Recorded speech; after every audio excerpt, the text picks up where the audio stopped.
মাহি 15 বছর বয়সের গল্প বলছে। মাহি কওমি মাদ্রাসার ছাত্র ছিলেন। তারপর আমি মাদ্রাসায় যাচ্ছি বাসে করে, তো বাসে যে একটা সিটও খালি পাই নাই, মানে একটা সিট খালি ছিল একটা মেয়ের পাশে। আমি মেয়েটির পাশে বসাতে মেয়েটি আমাকে বলতে লাগলো যে না, আপনি এখানে বসবেন কেন, বসতে পারবেন না, অন্য কোথাও সিট আছে কিনা দেখেন, ওদিকে বসেন। তো আমি বললাম সারা বাসে খুঁজে দেখলাম একটা সিটও নাই, এই জন্য আপনার কাছে আমি বসলাম। আমিও মানুষ, আপনিও মানুষ, একটা মানুষের পাশে বসলে তো সেরকম কোনো ক্ষতি সমস্যা নেই। তো আপনি এটা আসলে ঠিক করতেছেন না। তো অবশেষে মেয়েটি আমাকে বসতে দেওয়ার পরে আমি মেয়েটিকে বললাম যে আচ্ছা আপনার নাম কি? তো বললো আমার নাম নাহার। বললাম কি করেন? পড়াশোনা করি। তারপর আমি বললাম যে আপনি তো অনেক সুন্দর, দেখতে তো অনেক সুন্দর। তারপর মেয়েটি আমাকে বললো আচ্ছা, খুব খুশি হলাম আপনার প্রশংসা শুনে, আর আমি যতটা সুন্দর না তত তার চেয়ে অনেক বেশি বলতেছেন, আমার খুব ভালো লাগছে। আপনার পরিচয়টা একটু বলবেন? তো বললাম যে হ্যাঁ আমি মাহি, গাজীপুরে থাকি, পড়াশোনা করি ঢাকায় মাদ্রাসায়। তো শেষ পর্যন্ত ঢাকায় পৌঁছার পর মেয়েটি আমাকে বলতেছে যে আপনার সাথে কথা বলে আমার অনেক ভালো লাগছে, তো আপনি তো অনেক সুন্দর গুছিয়ে কথা বলেন, আপনি যদি আমার সাথে কাজ করেন আপনি অনেক অনেক অনেক টাকা উপার্জন করতে পারবেন। আমি বললাম কিভাবে? ও বললো যে আপনি যদি কাজটি করতে রাজি থাকেন তাহলে আমি আপনাকে বলবো। আমি বললাম হ্যাঁ বলেন, আমি কাজটি করতে রাজি আছি। ঠিক আছে, আপনি কাজটি করতে রাজি আছেন তো আজকে শনিবার, আগামী শুক্রবার সন্ধ্যা 7টায় আপনি আমার সাথে দেখা করবেন রমনা পার্কের প্রধান যে গেটটা ওইটা। আমি একটা সপ্তাহ ভাবলাম যে মেয়েটি আমাকে কি কাজ দিবে, আমি আসলে কৌতূহল থেকে ওখানে গেছি। তো ঠিক আমি সন্ধ্যা 7টায় মেয়েটির সাথে দেখা করলাম। তারপর আমি গেলাম, যাওয়ার পরে আমাকে পার্কের ভিতরে নিয়ে গেল। তো সন্ধ্যা তো ঘাটটার সবাই বেরিয়ে যেতে বলতেছে, তো দেখলাম আরেকটা লোক আসলো। তো নার বলতেছে যে দাঁড়াও, তোমাকে একটা লোকের সাথে পরিচয় করে দেবো, ওই তোমাকে কাজগুলো বুঝাই দেবে। আচ্ছা, এটা শনিবারের ঘটনা? শুক্রবারের ঘটনা। তো আমি বললাম কি ধরনের কাজ হইতে পারে? তো বললো যে তোমাকে সব বুঝাই বলবে। তারপর একটা লোক আসলো মধ্যবয়সী, তো আমাকে পরিচয় করে দেওয়া হলো, ওর নাম হচ্ছে এহতেশাম। তো এহতেশাম ভাই আমাকে নিয়ে বসলেন একটা রেস্টুরেন্টে। বসার পর আমাকে বলতেছেন যে তোমার ব্যাপারে তো নাহারের কাছে শুনলাম যে এক ভালো, তুমি পাবা। আমি বললাম যে এহতেশাম ভাই কি ধরনের কাজ? তো উনি বলতেছেন যে তোমাকে আমি একটা মেয়ের অ্যাড্রেস দিব, ফোন নাম্বার সহ, তোমার কথা জাদু দিয়ে মেয়েটিকে পটাবে। তো আমি বললাম যে না ভাই, আমি এটা পারবো না, আমাদের মনে সম্ভব না। তো এহতেশাম ভাই বলতেছেন যে নাহার যা বললো যে তুমি পারবে, তুমি একটু ট্রাই করে দেখো। আমার বিবেক এবং বুদ্ধি যতটুকু বলছে তাতে হচ্ছে যে নাহার ধারণা করেছে যে মেয়ে পটানোর জন্য আপনি অনেক ভালো কাজ করতে পারবেন, এবং যে কারণে নাহারের যে বলয় ছিল, যে কাজের যে ব্যাপারগুলো ছিল, সে কাজগুলো সম্পর্কে আমরা এখন পর্যন্ত জানি না, সে কাজের জন্য নাহার মাহিকে নির্বাচন করেছে। তারপর আমি বললাম তো আমাকে বিনিময় কি দেওয়া হবে? বললে তুমি কি চাও? আমি বললাম আমি তো জানি না এই কাজের বিনিময়ে আপনি আমাকে কি দেবেন, আর মেয়েটিকে বা কি করবেন আপনারা? আমি পটাই দিলি।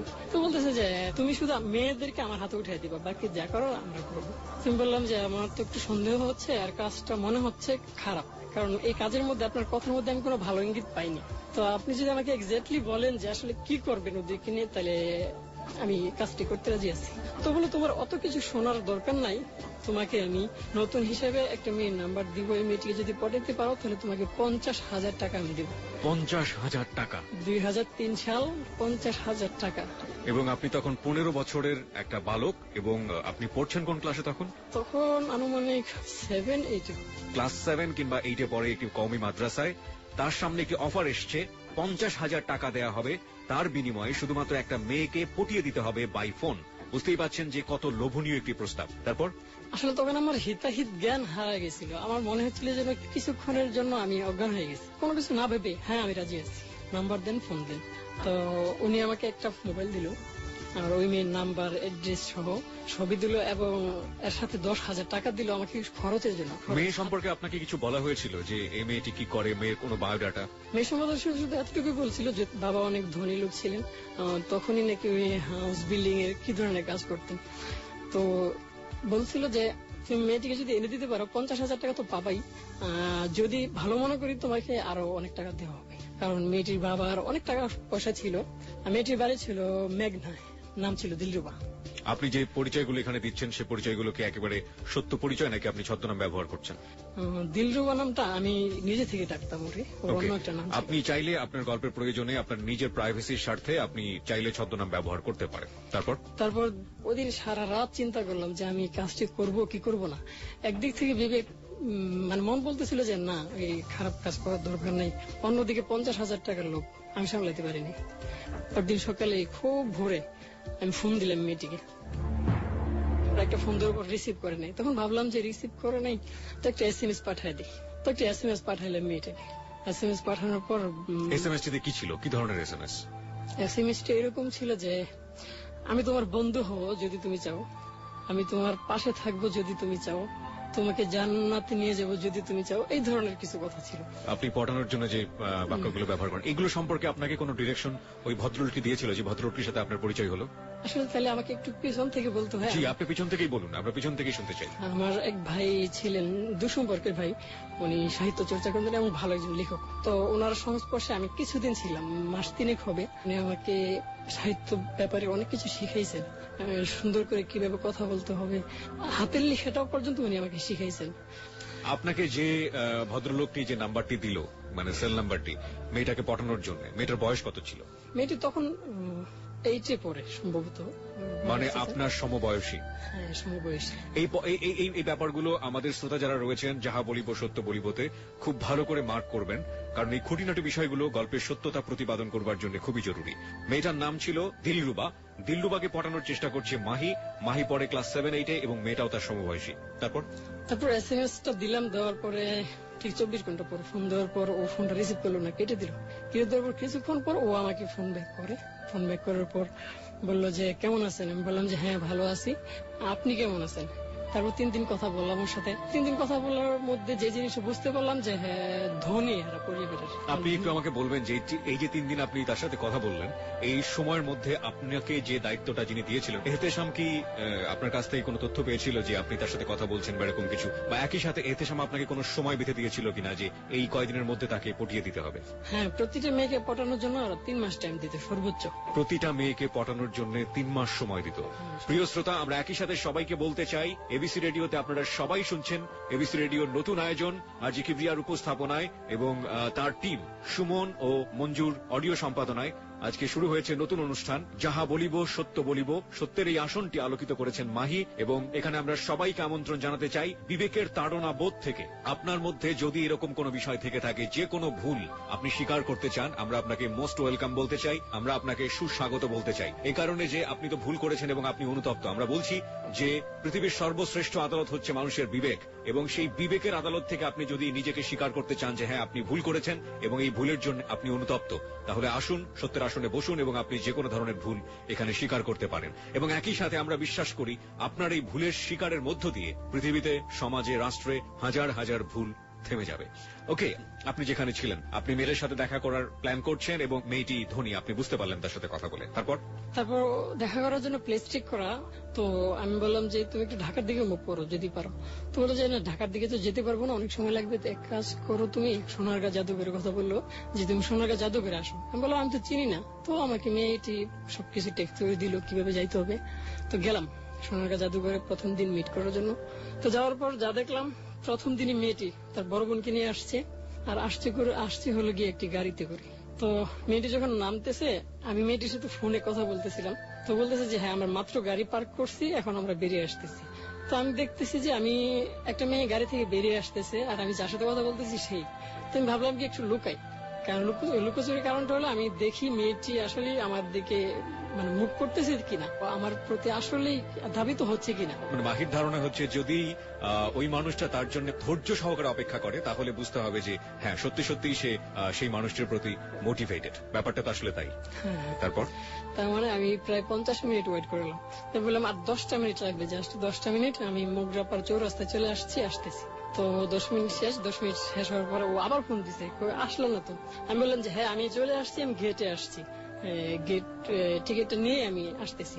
যখন এই কথাটা বললাম, মেয়েটি গেটের দিকে তাকাইছে, আর আমি তখন গেটের বাইরে গেলাম যাতে বুঝতে না পারে আমি এতক্ষণ এখানেই ছিলাম, ওর সাথে নাটক করতেছি বা ওয়েট করাইতেছি, এটা যাতে বুঝতে না পারে। তো আমি আবার ঢুকতেছি, দেখলাম ও এক প্রকার দৌড়েই আমার কাছে চলে আসছে। মানে ওর আগ্রহটা এত তীব্র ছিল আমি আসলে বুঝতে পারি নাই। তো ওর সাথে দেখা করলাম, খাওয়া দাওয়া করলাম, সারাদিন ঘুরলাম। তো যাওয়ার আপনাকে দেখার পরে চেহারার একটা ব্যাপার থাকে, কারণ ফোনে কথা বললে এক ধরনের চেহারার প্রতি একটা অন্যরকম একটা আসক্তি তৈরি হয়, যে না জানি দেখতে কত সুন্দর হবে, বাস্তবে ফেস টু ফেস হওয়ার পরে কিন্তু অবস্থা অনেক সময় হিতে বিপরীত হয়ে যায়। তো আপনার ক্ষেত্রে সে ধরনের কোনো বিড়ম্বনা ছিল নাকি কোনো ধরনের কোনো সমস্যাই হয়নি? না, ও যখন ওরা আমি কথা জিজ্ঞেস করছি যে আসলে তুমি বলা না তো আমার দেখে কেমন লাগছে, তো বলতেছে আমি তোমার ভয়েস শুনে ভাবছিলাম যে তুমি বেশি একটা সুন্দর হবে না, কিন্তু আমি যা ধারণা করতেছি তার চেয়ে ভালো তুমি। ওর সাথে যে ওর বড় বোন ছিল সে আপনাকে কি বললো? না, তখন বড় বোন আমাদের সাথে ছিল না, আমাদেরকে একটু আলাদা জায়গায় কথা বলার জন্য দিছে। ওর বড় বোন ওর চেয়ে বয়সে কত ডিফারেন্স ছিল? 3-4 বছরের বড়। 3-4 বছরের বড় হবে। তারপর তো বলতেছে মানে আমি যতদূর জানি যে যাদের ভয়েস সুন্দর হয়, যারা গুছিয়ে কথা বলতে পারে, তারা দেখতে অতটা ভালো হয় না, কিন্তু আমি যা দেখতেছি যে তুমি দেখতেও মোটামুটি খারাপ না, ভালোই, আমার চলবে। আমি কি চলবে মানে আমরা তো ফ্রেন্ড, কয় যে হ্যাঁ চলবে। আমি কি চলবে বলো? তো বলতেছে এখন বলবো না, রাতে ফোনে বলবো। তো আমি তার যাওয়ার সময় তার আপুরে আমি জিজ্ঞেস করলাম যে আচ্ছা আপু, ও তো আমার প্রতি খুবই আগ্রহী, কারণটা কি বুঝতে পারতেছি না। আর মাত্র 3 দিনের সময়, 3 দিনে মিট করতে চলে আসছি।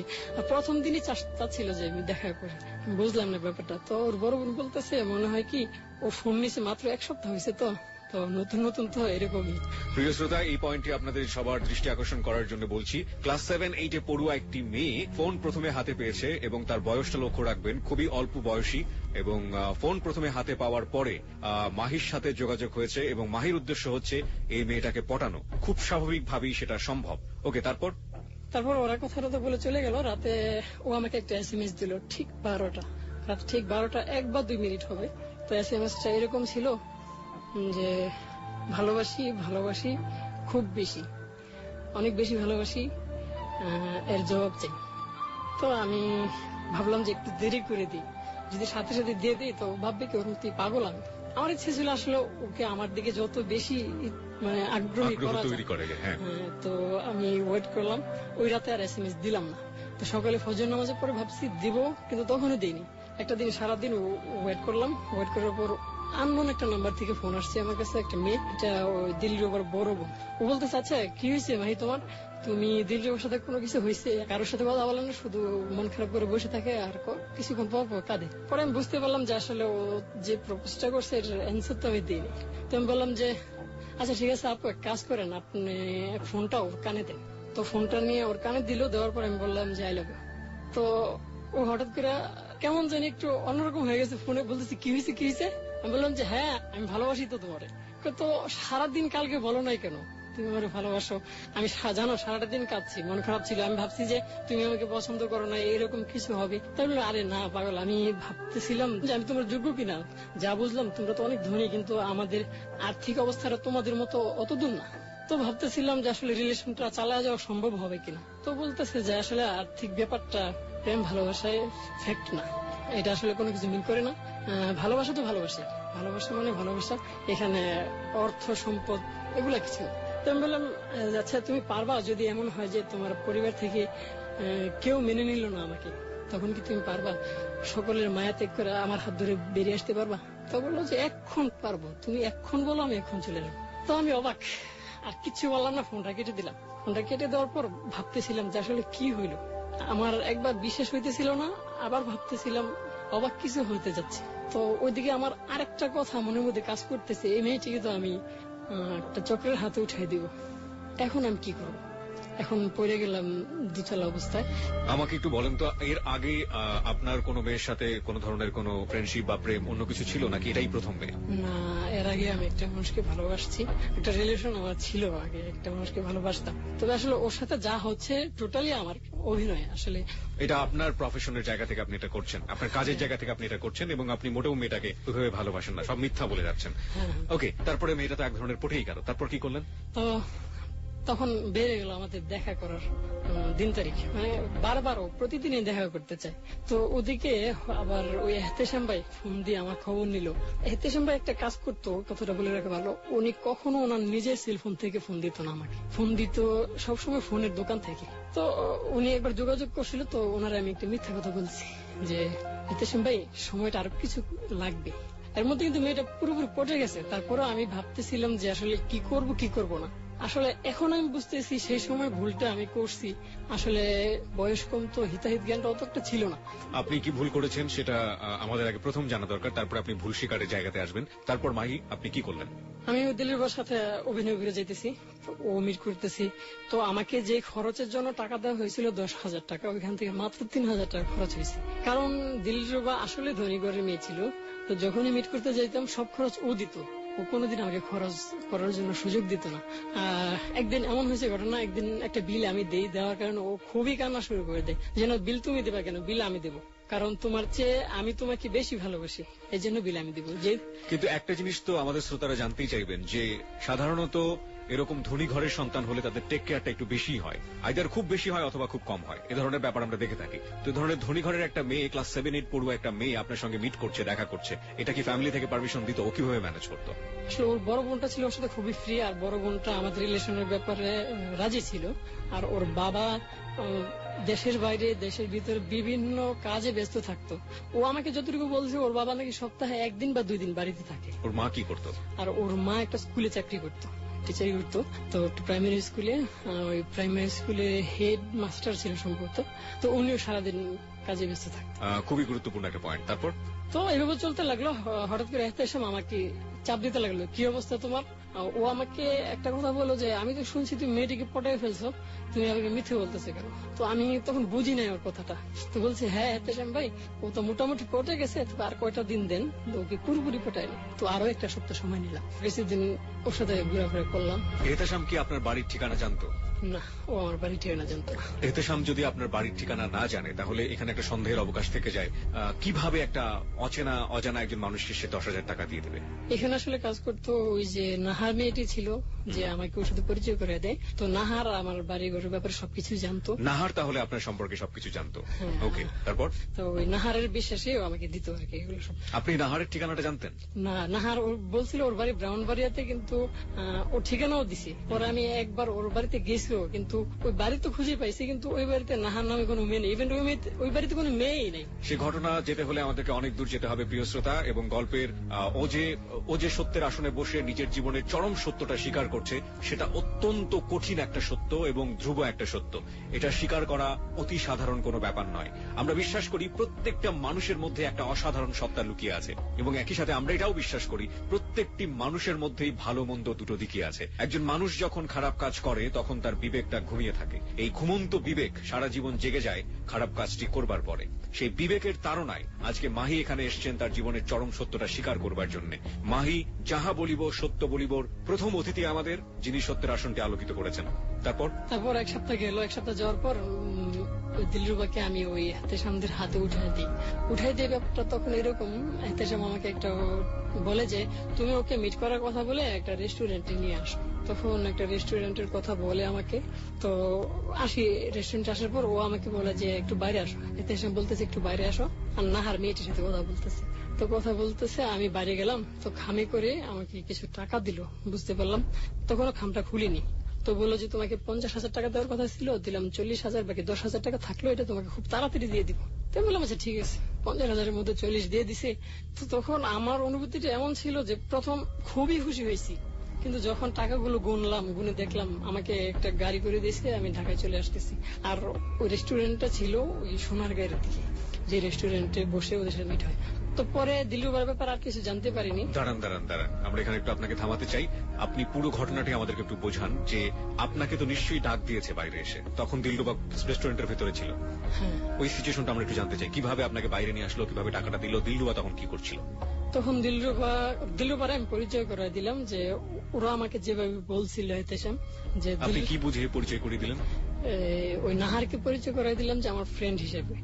আমি দিলীপকে বললাম যে তোমার সাথে আমার রিলেশন হয়ে গেল, মানে আমার ব্যাপারে তোমার বিস্তৃত জানা উচিত, আমার ফ্রেন্ড সার্কেল আছে কিনা। ইভেন আমার একটা মেয়ে ফ্রেন্ডও আছে। দিলীপ ভাই আমি বলতেছি যে ওই মেয়ে ফ্রেন্ডটার সাথে তোমাকে আমি পরিচয় করাবো, এই কথা বলে ওকে আমি নিয়ে আসছি। তো এসে ওই নাহারের সাথে পরিচয় করাই দিলাম যে ও হচ্ছে এই মেয়ে। নাহারের সাথে আপনার বয়সের পার্থক্য কত ছিল? আনুমানিক হবে 4 বছরের মতো। তো আপনি যখন তাকে ফ্রেন্ড বললেন, এটা একটা সন্দেহের অবকাশ তৈরি করে না? নাহারের লাবণ্যতাটা ছিল একটু অন্যরকম, ওকে দেখলে মানে কম বয়সী লাগতো, মানে এরকম ছিল ও দেখতে। প্রিয় শ্রোতা, আপনারা যে অ্যাঙ্গেল থেকে প্রশ্ন করুন না কেন, সত্য প্রতিপাদন করবার জন্য সমস্ত ধরনের প্রশ্ন ওকে করা হবে, এবং যাহা বলিব সত্য বলিবতে, গোপন কোনো কিছু থাকবে না। তারপর ওকে পরিচয় করে দেওয়ার পর ও খুব আড্ডা দিতেছে নাহারের সাথে, আমার ফ্রেন্ড তো ওরও ফ্রেন্ড। এহতেশামকে কিভাবে পরিচয় করালেন? এহতেশামকে বললাম যে আমার বড় ভাই বলতে এমনিতে বড় ভাই, তো উনি আসছে ওর সাথে, মানে আমার ফ্রেন্ড যে নাহার ওকে নিয়ে আসছে আর কি, পরিচিত বড় ভাই এসে পরিচয় করে দিলাম। তো ও নাহারের সাথে কথা বলতেছে, হাসি খুশি, খুব ভালো দেখলাম। তো আমার খুবই খারাপ লাগতেছিল যে, মানে আমি বুঝতেছিলাম যে আমাকে সেপারেট করা হচ্ছে, আমাকে এখান থেকে বের করে দেওয়া হবে। এটা আমাকে বলা হয়নি, তারপর আমার মনে কেমন জানি কথাটা জানান দিয়ে দিছিল। তো আমাকে বের করে এনে একটা ট্যাক্সি ডাকা হলো। ট্যাক্সি ডাকা হলে ওখানে দিলরুবাকে কি বলা হলো তখন? দিলরুবাকে কিছু বলা হয় নাই। তো এত সময় বলতেছেন যে নাহার তোমরা একটু গল্প করো, আমরা একটু আসতেছি। ওকে। তো বাইরে এসে মানে যখন আমাকে গাড়ি করে দিচ্ছে, এটা কিন্তু দিলরুবা দেখতেছে না, কারণ ওরা তো রেস্টুরেন্টের ভিতরে। তো আমাকে গাড়ি করে দেওয়ার পর আমি চলে আসলাম। ওখানে কি হচ্ছে এটা আমার তখন জানতেছিলাম না, ওখানে কি হচ্ছে জানি না। তো আমি যখন আসতেছি, টাকাগুলো গুনতেছি, প্রথম খুব খুশি লাগছে, বাট দ্বিতীয়বার মনে হলো যে 40,000 টাকা মাত্র কয়েকটা দিনের জন্য। পুরো 3 মাস কিন্তু লাগে নাই, পুরো 3 মাস লাগে না, সামথিং 2 মাসের মতো, বা কম কিছু হবে, কম বেশি 2 মাসের মতো লাগছে। 2 মাস পরে আমি ওকে হ্যান্ড ওভার করলাম। তো তখন ভাবতেছি টাকাটা যে আমি নিলাম, টাকাটা কি হালাল না হারাম? কারণ আমি মাদ্রাসায় পড়ি, আমার আসলে এই কাজটুকু যে আমি করে ফেলছি, আমার মনে হচ্ছে এক মুহূর্তের জন্য আমি মোহের মধ্যে ছিলাম, কেমন যেন একটু, মানে আমি বুঝাতে পারতেছি না যে আমি কিভাবে কাজটা করে ফেললাম। 2টা মাস চলে গেছে, একটা মেয়েকে পটাইলাম, নিষ্পাপ মেয়ে, কত আর বয়স হবে, 70 পরে। আমি আসলে জানি না তখন ওর সাথে কি ব্যবহার হচ্ছিল।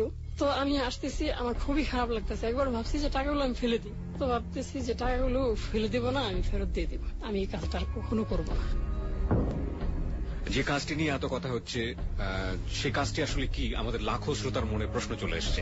আপনি আমাদেরকে একটু বলেন তো, আপনি এই কাজটা শুরু করার আগে কি আপনি জানতেন যে না? আপনি এক পর্যায়ে বলেছেন যে না, আপনাকে এহতেশাম ব্যাপারটি বলেছিল যে ব্যাপারটা তোমার জানার দরকার নেই। কাজটা আপনি করলেন 2 মাস ধরে, করার পরে কি আপনি জানতে পারলেন যে এই মেয়েটাকে নিয়ে তারা কি করবে বা কি হতে যাচ্ছে আপনার এই কাজের বিনিময়ে?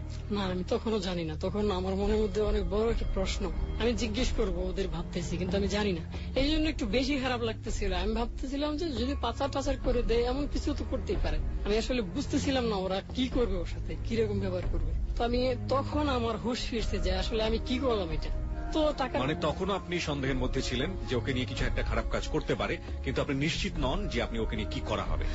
আমাকে আরেকটা প্রশ্নের উত্তর দেন, যে মেয়েটিকে আপনি এইভাবে পটালেন, সে মেয়েটিকে আপনার বাসার ঠিকানা জানতো? কিংবা তার পরিবারের, তার যে বড় বোনটি, তারা কি আপনার বাসার ঠিকানা জানতো? না, আসলে এত কম সময়ের মধ্যেও সবকিছু আমি করে ফেলছি যে এগুলো কোনোদিন আমাকে জিজ্ঞেসই করে না। ইভেন ও আমাকে জিজ্ঞেসও করে না তোমার বাড়ি কোথায়, কারণ আমি ব্যাপারটা বুঝতে পারছি তখন ওর বয়স খুবই কম ছিল, তো ছিল আবেগের মধ্যে, এত কিছু জিজ্ঞেস করার সময় পাইনি। শুধু একটা কথা জিজ্ঞেস করেছিল, তোমার আব্বা কি করে। মানে আমি পারিবারিক, বড় বোন আপনাকে কোনো কিছু জিজ্ঞেস করে না? ওর বড় বোন কোনোদিন আমাকে জিজ্ঞেস করে নাই। এর কারণটা মেনে আমি যা বুঝতে পারলাম, ও যেদিন আপনাকে লাস্ট আপনার সাথে আড্ডা দিচ্ছিল রেস্টুরেন্টে, সেদিন কি ও গাড়ি নিয়ে এসেছিল? না, সেদিন ও গাড়ি নিয়ে আসেনি। তার সাথে, তার মানে শুধু একাই এসেছিল? হ্যাঁ, একাই আসছিল। ওই প্রথম দিনের পর আর কোনোদিন গাড়ি আনে নাই। তারপর থেকে ও রিক্সা করে আসতো বা অন্য কোনো মাধ্যম দিয়ে আসতো। আমি এবং আপনি ওর এলাকাতেই আড্ডা দিতেন? হ্যাঁ, ওর এলাকাতে আড্ডা দিতাম। তারপর দিয়ে আসলাম। তো 1 সপ্তাহ পর্যন্ত এহতেশামের সাথে আমার কোনো দেখা না, যোগাযোগ, কারণ ওর ফোন নাম্বার নাই, তো ও কোথায় থাকে সেটাও আমি জানি না। তো আমি এই সময় ভাবতেছি যে ও আমাকে ফোন তো অবশ্যই দিবি, যেহেতু আমার কাছে মোবাইলটা আছে। তো আবার জিজ্ঞেস করছিল সবগুলো টাকা লাগছিল কিনা। আমি বলছিলাম যে হ্যাঁ, সবগুলো টাকাই লাগছে, আরো কিছু টাকা আমার নিজে থেকে লাগছে। তো বলছে এটা তোমাকে আমি পে করে দেবো, সমস্যা নেই। তো তারপর 1 সপ্তাহ পরে আমাকে আবার এহতেশাম ভাই ফোন দিলেন। ফোন দেওয়ার পর বললেন যে একটু দেখা করো। তো কোথায় দেখা করবো? এবারও সেই রমনা পার্কে দেখা করার জন্য বললো। রমনা পার্কের কোন গেটে আপনারা দেখা করতেন? রমনা গেটের মূল ফটকটা, যেটা ওই যে মৎস্য ভবনের দিক থেকে ঢুকতে যে ফটকটা, এদিক দিয়ে আশেপাশে কোথাও একটা বেঞ্চে বসতাম, খুব বেশি ভিতরে যেতাম না। তো নিরিবিলি একটা জায়গা দেখে বসতাম। তো উনি বললো যে আরেকটা মেয়ের নাম্বার নিয়ে আসছি, এই কাজটা তোমাকে করতে হবে, এই কাজটি করতে পারলে আগের চেয়ে বেশি টাকা পাই। তখন আমি বললাম যে আমার আগের টাকাটা দিতে হবে, আর আমি যে নিজে থেকে খরচ করছি এই টাকাটা দিতে হবে। যে এক্ষুনি লাগবে? আমি বলছি হ্যাঁ, এক্ষুনি লাগবে। কারণ আমার ইচ্ছা ছিল কি যে ওর সাথে আমি একটা মনমালিন্যতা করে, মানে একটা ঝগড়া টগড়া লেগে আমি কাজটা ছেড়ে দেবো, আমার একটা ইচ্ছে ছিল। তো ও বলতেছে হ্যাঁ এখনই দিয়ে দেবো। তো একটা লোকের ফোন দিল, ওই লোক সবগুলো টাকা নিয়ে আসলো। আমি বলছি যে আমার আরো 3,000 টাকা বেশি খরচ হয়েছে 10,000 টাকার চেয়ে। ওই 3,000 টাকা আমার পাওনা ছিল 10,000, এই 13,000 টাকা আমাকে তখন দেয়। দেওয়ার পর আরেকটা মেয়ের নাম্বার দেয় আমাকে, নাম্বার, ঠিকানা ঠিকানা পরিচয় সবকিছু দেয়। তো মেয়েটার নাম ছিল মুন্নি, ওর বাড়ি ছিল সোনারগাঁয়ে। আপনি একটা এপিসোড থেকে আরেকটা এপিসোডে চলে গেলেন আপনার কাজের, এবং আপনি জানলেন না দিলরুবার কি হলো। আপনি কি প্রশ্ন করেছিলেন এহতেশামকে যে ওকে কি করবেন বা কি করলেন? হ্যাঁ, আমি তখন ওরা জিজ্ঞেস করছি যে ওর কি অবস্থা। বললো যে তোমার এখন জানার দরকার নাই, তুমি পরে তোমাকে আমি জানাবো। তো আমি বললাম যে আপনি নিশ্চয়ই কোনো খারাপ কিছু করেন। বললো যে হ্যাঁ বুঝতেই তো পারতেছো। তো আমি বললাম কি করেন বলতে হবে, নাহলে আমি এই কাজটা করবো না। পরে বলে তুমি এই কাজটা করবা না। পরে আমি বললাম যে না আমি কাজটা করবো না। কেন? টাকা তো পাইতেছো, ফুল টাকা পেমেন্ট করে দিলাম তোমার। আমি কই যে না, টাকার বিনিময়ে আমি খারাপ কাজ করতে পারবো না। তো ও বলতেছে যে আচ্ছা ঠিক আছে, টাকার বিনিময়ে তো খারাপ কাজ করবো না, আসো। ও আমাকে একটা রেস্টুরেন্টে নিয়ে যায়, বললো যে হ্যাঁ ঠিক আছে, আজকে থেকে তোমার কাজ করা লাগবে না, তোমাকে মুক্ত করে দিলাম। তো আমাকে একটা রেস্টুরেন্টে নিয়ে গেল। নিয়ে যাওয়ার পর ও বললো কি খাবা। আমি তখন বুঝতেছি না কি করতে চাইতেছি। আমি বললাম যে হ্যাঁ নেন একটা কিছু। তো ওই রেস্টুরেন্টে তন্দুর রুটি বানায়, তো আমার এই জিনিসটা খুব পছন্দ, তন্দুর রুটি এনে আরো দিয়ে। তো আমি বললাম যে এটাই খাবো। আচ্ছা ঠিক আছে খাও। তো খাইলাম। খাওয়ার পরে 1 ঘন্টা যাবত আমার কিচ্ছু মনে নাই। যখন হুশ ফিরল তখন আমি এক হোটেলে, আবাসিক হোটেলটা কাকরাইলের দিক থেকে এদিকে পল্টনের দিকে আসতে এদিকে ছিল, আমার জায়গাটার নাম মনে আসতেছে না। তো তখন দেখি ওরা দুজন আমার পাশে বসা। তো একজন ডাক্তার নিয়ে আসা হয়েছে। তো তখন আমার বলতেছে তুমি তো হঠাৎ করে খাওয়ার সময় অসুস্থ হয়ে পড়ছিল, এই জন্য তোমাকে এখানে নিয়ে আসছি। তো আমি সাথে সাথে একটু প্রশ্ন করে ফেললাম। সেই প্রশ্নের আগে আমাদের একটা প্রশ্ন আছে। আপনি তন্দুর রুটি খেলেন হোটেল থেকে এবং নেহারিও খেলেন, খাওয়ার পর আপনি সেন্সলেস হয়ে গেলেন। তার মানে এই তন্দুর রুটি কিংবা নেহারির মধ্যে আগে থেকে কিছু একটা মেশানো ছিল। এরকম। প্রিয় শ্রোতা, আরেকটি পয়েন্ট আপনাদের সামনে, যে নেটওয়ার্কের মধ্যে আমরা ধীরে ধীরে জড়াচ্ছি সেখানে একটি হোটেলও জড়িত। তারপর বলতেছে হঠাৎ অসুস্থ হয়ে পড়ছে। তো আমি একটা প্রশ্ন করলাম, আচ্ছা অসুস্থ হয়েছে হাসপাতালে নেননি কেন, হোটেলে কেন নিয়ে আসলে? তো বলতেছে যে হোটেলটা কাছে ছিল তো এই জন্য নিয়ে আসছি, তোমাকে হাসপাতালে নিয়ে নেই, কারণ এখানে টাকাটুকু বেশি লাগতে পারে। আর এই ডাক্তার আমার পরিচিত, এই জন্য আমি তোমাকে এখানে নিয়ে এসে ডাক্তারকে নিয়ে আসলাম। তো ডাক্তার আমাকে ইঞ্জেকশন দিল, যাই চিকিৎসা করার পর ও আমাকে আবার ঠিকানাটা দিল যে দেখো মুন্নি সোনারগাঁ বাড়ি, তো নাও এই কাজটা তুমি করো। আমি আজকে এখন বুঝতেছি আমি তখন কেন আমি বাধা দিই নাই তাদেরকে যে না আমি কাজটা করবো না। একটা সময় আমি না করছি, পার্কের মধ্যে আমি বলছি যে আমি কাজটা করবো না, কিন্তু যখন হোটেলে আমাকে এই কাজটা দেওয়া হয় আমি বিন্দু মাত্র না করি নাই। আমি সাথে সাথে জিজ্ঞেস করছি যে বিল কত হবে। বললো যে আগে কত পাইছিলে, আমি কেমন মনে নাই। বলতেছে আগে 50,000 পাইছো, এবার আরো 20-30 বেশি পেতে পারো। আমি বললাম 20-30 বেশি দিবেন, আচ্ছা ঠিক আছে। আমি বললাম কবে থেকে শুরু করতে হবে? তোমার ইচ্ছা। আপনি কেন এটা রাজি হলেন দ্বিতীয়বার? এটা আমি আসলে এখন বুঝতেছি যে তখন কোন একটা মোহ আমার মধ্যে কাজ করছে। ও বলতে পারে যেটা যে এটা 2-3টা অ্যাঙ্গেল আছে। একটা হচ্ছে যে তুমি কাজ করবা না, যদি কাজ না করো তাহলে এই ট্র্যাপ থেকে তুমি বের হতে পারবা না, কারণ হোটেল থেকে তোমাকে এখানে নিয়ে এসেছি, এটা একটা হতে পারে একটা ভয়ের কারণ। আর একটা বলছে ও মোহ সেটা যেটা হতে পারে ইলিউশন বা যেটাই বলি না কেন, সেটা হতে পারে ওষুধের বিনিময়ে, একটু আগে যে ওষুধটা ওকে দেওয়া হয়েছে সেটার কারণেও হতে পারে, বা যে কোনো কারণে হোক হতে পারে। আচ্ছা তারপর আমি ওই কাজটি করতে থাকলাম, ওই কাজটিও করলাম, কাজটিও হ্যান্ড ওভার করলাম। এই কাজটি আপনি কিভাবে করলেন? এটা এই মেয়েটা সম্পর্কে আমরা সংক্ষিপ্ত করে শুনতে চাই। যে মেয়েটার বর্ণনা আপনি আমাদের একটু বলেন, যে মেয়েটা কত বছর বয়সে ছিল? এই মেয়েটা একটু আমার চেয়ে একটু বয়সে বেশি ছিল, তখন ও মেট্রিক পরীক্ষা দিয়ে ফেলছে। আপনি কিভাবে তাকে পটালেন? এবার ওকে আমি ফোন দিলাম সরাসরি, এসএমএস কিছু না, ফোন দিলাম, ফোন ধরলো ও না, ওর ভাবি ধরলো ফোনটা। তো আমি বুঝতে পারলাম যে একটা বয়স্ক মহিলা ফোনটা ধরছে। আমি বললাম যে হ্যাঁ কেমন আছো? তো বলতেছে তুমি কাকে চাইতেছো? তখন আমার মনে সন্দেহ ঢেকে গেছে যে সম্ভবত ওর মা বা অন্য কেউ ধরছে। আমি বললাম যে আমি তো মুন্নির ফ্রেন্ড, মুন্নি আছে? ও যে না, ও তো একটু বাইরে। বললাম আচ্ছা ওকে আসলে বলবেন আমাকে আমার একটা ফোন দিতে বা মিস দিতে। বলো ঠিক আছে, তো এটুকু করে দিলাম। তো ওই দিন আর কোনো ফোন টোন আসেনি। পরদিন সকালে ফোন আসলো যে ভাই কালকে আপনি আমাকে ফোন দিছিলেন, কিন্তু আমি কালকে সারাদিন মানে ভাবলাম যে আপনি তো এই নাম্বারটা আমার পরিচিত না, আপনি কে, কেন আমার ফোন দিয়েছেন, চিনেন আমার? আমি বলছি যে চিনি না, তবে চেনার প্রয়োজন আছে। কেন? আমি বললাম যে সব কেনার উত্তর হয় না, তবে আমি আপনাকে কিছু কথা বলতেছি, এখন শুনেন। তো আমি বলতেছি যে আমি আসলে আপনাকে প্রথম যেদিন দেখছি, আসলে কিন্তু আমি ওকে দেখিনি। সেদিন থেকে সত্যি করে আমি আপনাকে ভালোবেসে ফেলছি, সেদিন থেকে সত্যি করে ভালোবেসে ফেলছিস। আর রাতে ঘুম হয় না, দিনের বেলায় খাইতে পারি না, মানে আমার কোনো কাজ ভালো লাগতেছে না। এই জন্য ভাবলাম আপনাকে আমি ফোন দিয়েই দিই। তো বলেছে আপনি আমার নাম্বার কই পাইছেন? তো আমি বললাম যে আপনার নাম্বারটা আপনার বাড়ির একজন লোকের কাছ থেকে নিয়েছি, যার নামটা বলা যাবে না। তো ও শর্ত জুড়ে দিছে যে হ্যাঁ, আপনার সাথে আমি কথা বলবো না যদি ওই লোকটার নাম না বলে। তো আমি বললাম যে আচ্ছা ঠিক আছে, একটা কাজ করি, আমি ওকে জিজ্ঞেস করে নেই, যদি ও বলে যে নামটা বলার জন্য তো আমি বলে দিব। আপনি স্পন্টেনিয়াসলি এরকম মিথ্যা কথা বলতে পারতেন, রাইট? আসলে আগের কাজটা আমি অত বেশি মিথ্যে বলি নাই। কথার ক্ষেত্রে আমি অভিনয়টা করে গেছি ঠিক আছে, বাট মিথ্যে কথাটা ওই সময় থেকে শুরু। ওকে কথায় কথায় মিথ্যে কথা বলতো, আর এমন এমন মিথ্যে কথা মানুষ বিশ্বাস করতো। ওকে তো ও ফোনটা রেখে দিল। আমি কিছুক্ষণ পর আন্দাজে ফোন টোন কাউরে দিই নাই, আবার একটু পরে ফোন দিলাম। ফোন দিয়ে বললাম যে আচ্ছা মুন্নি শুনেন একটা কথা।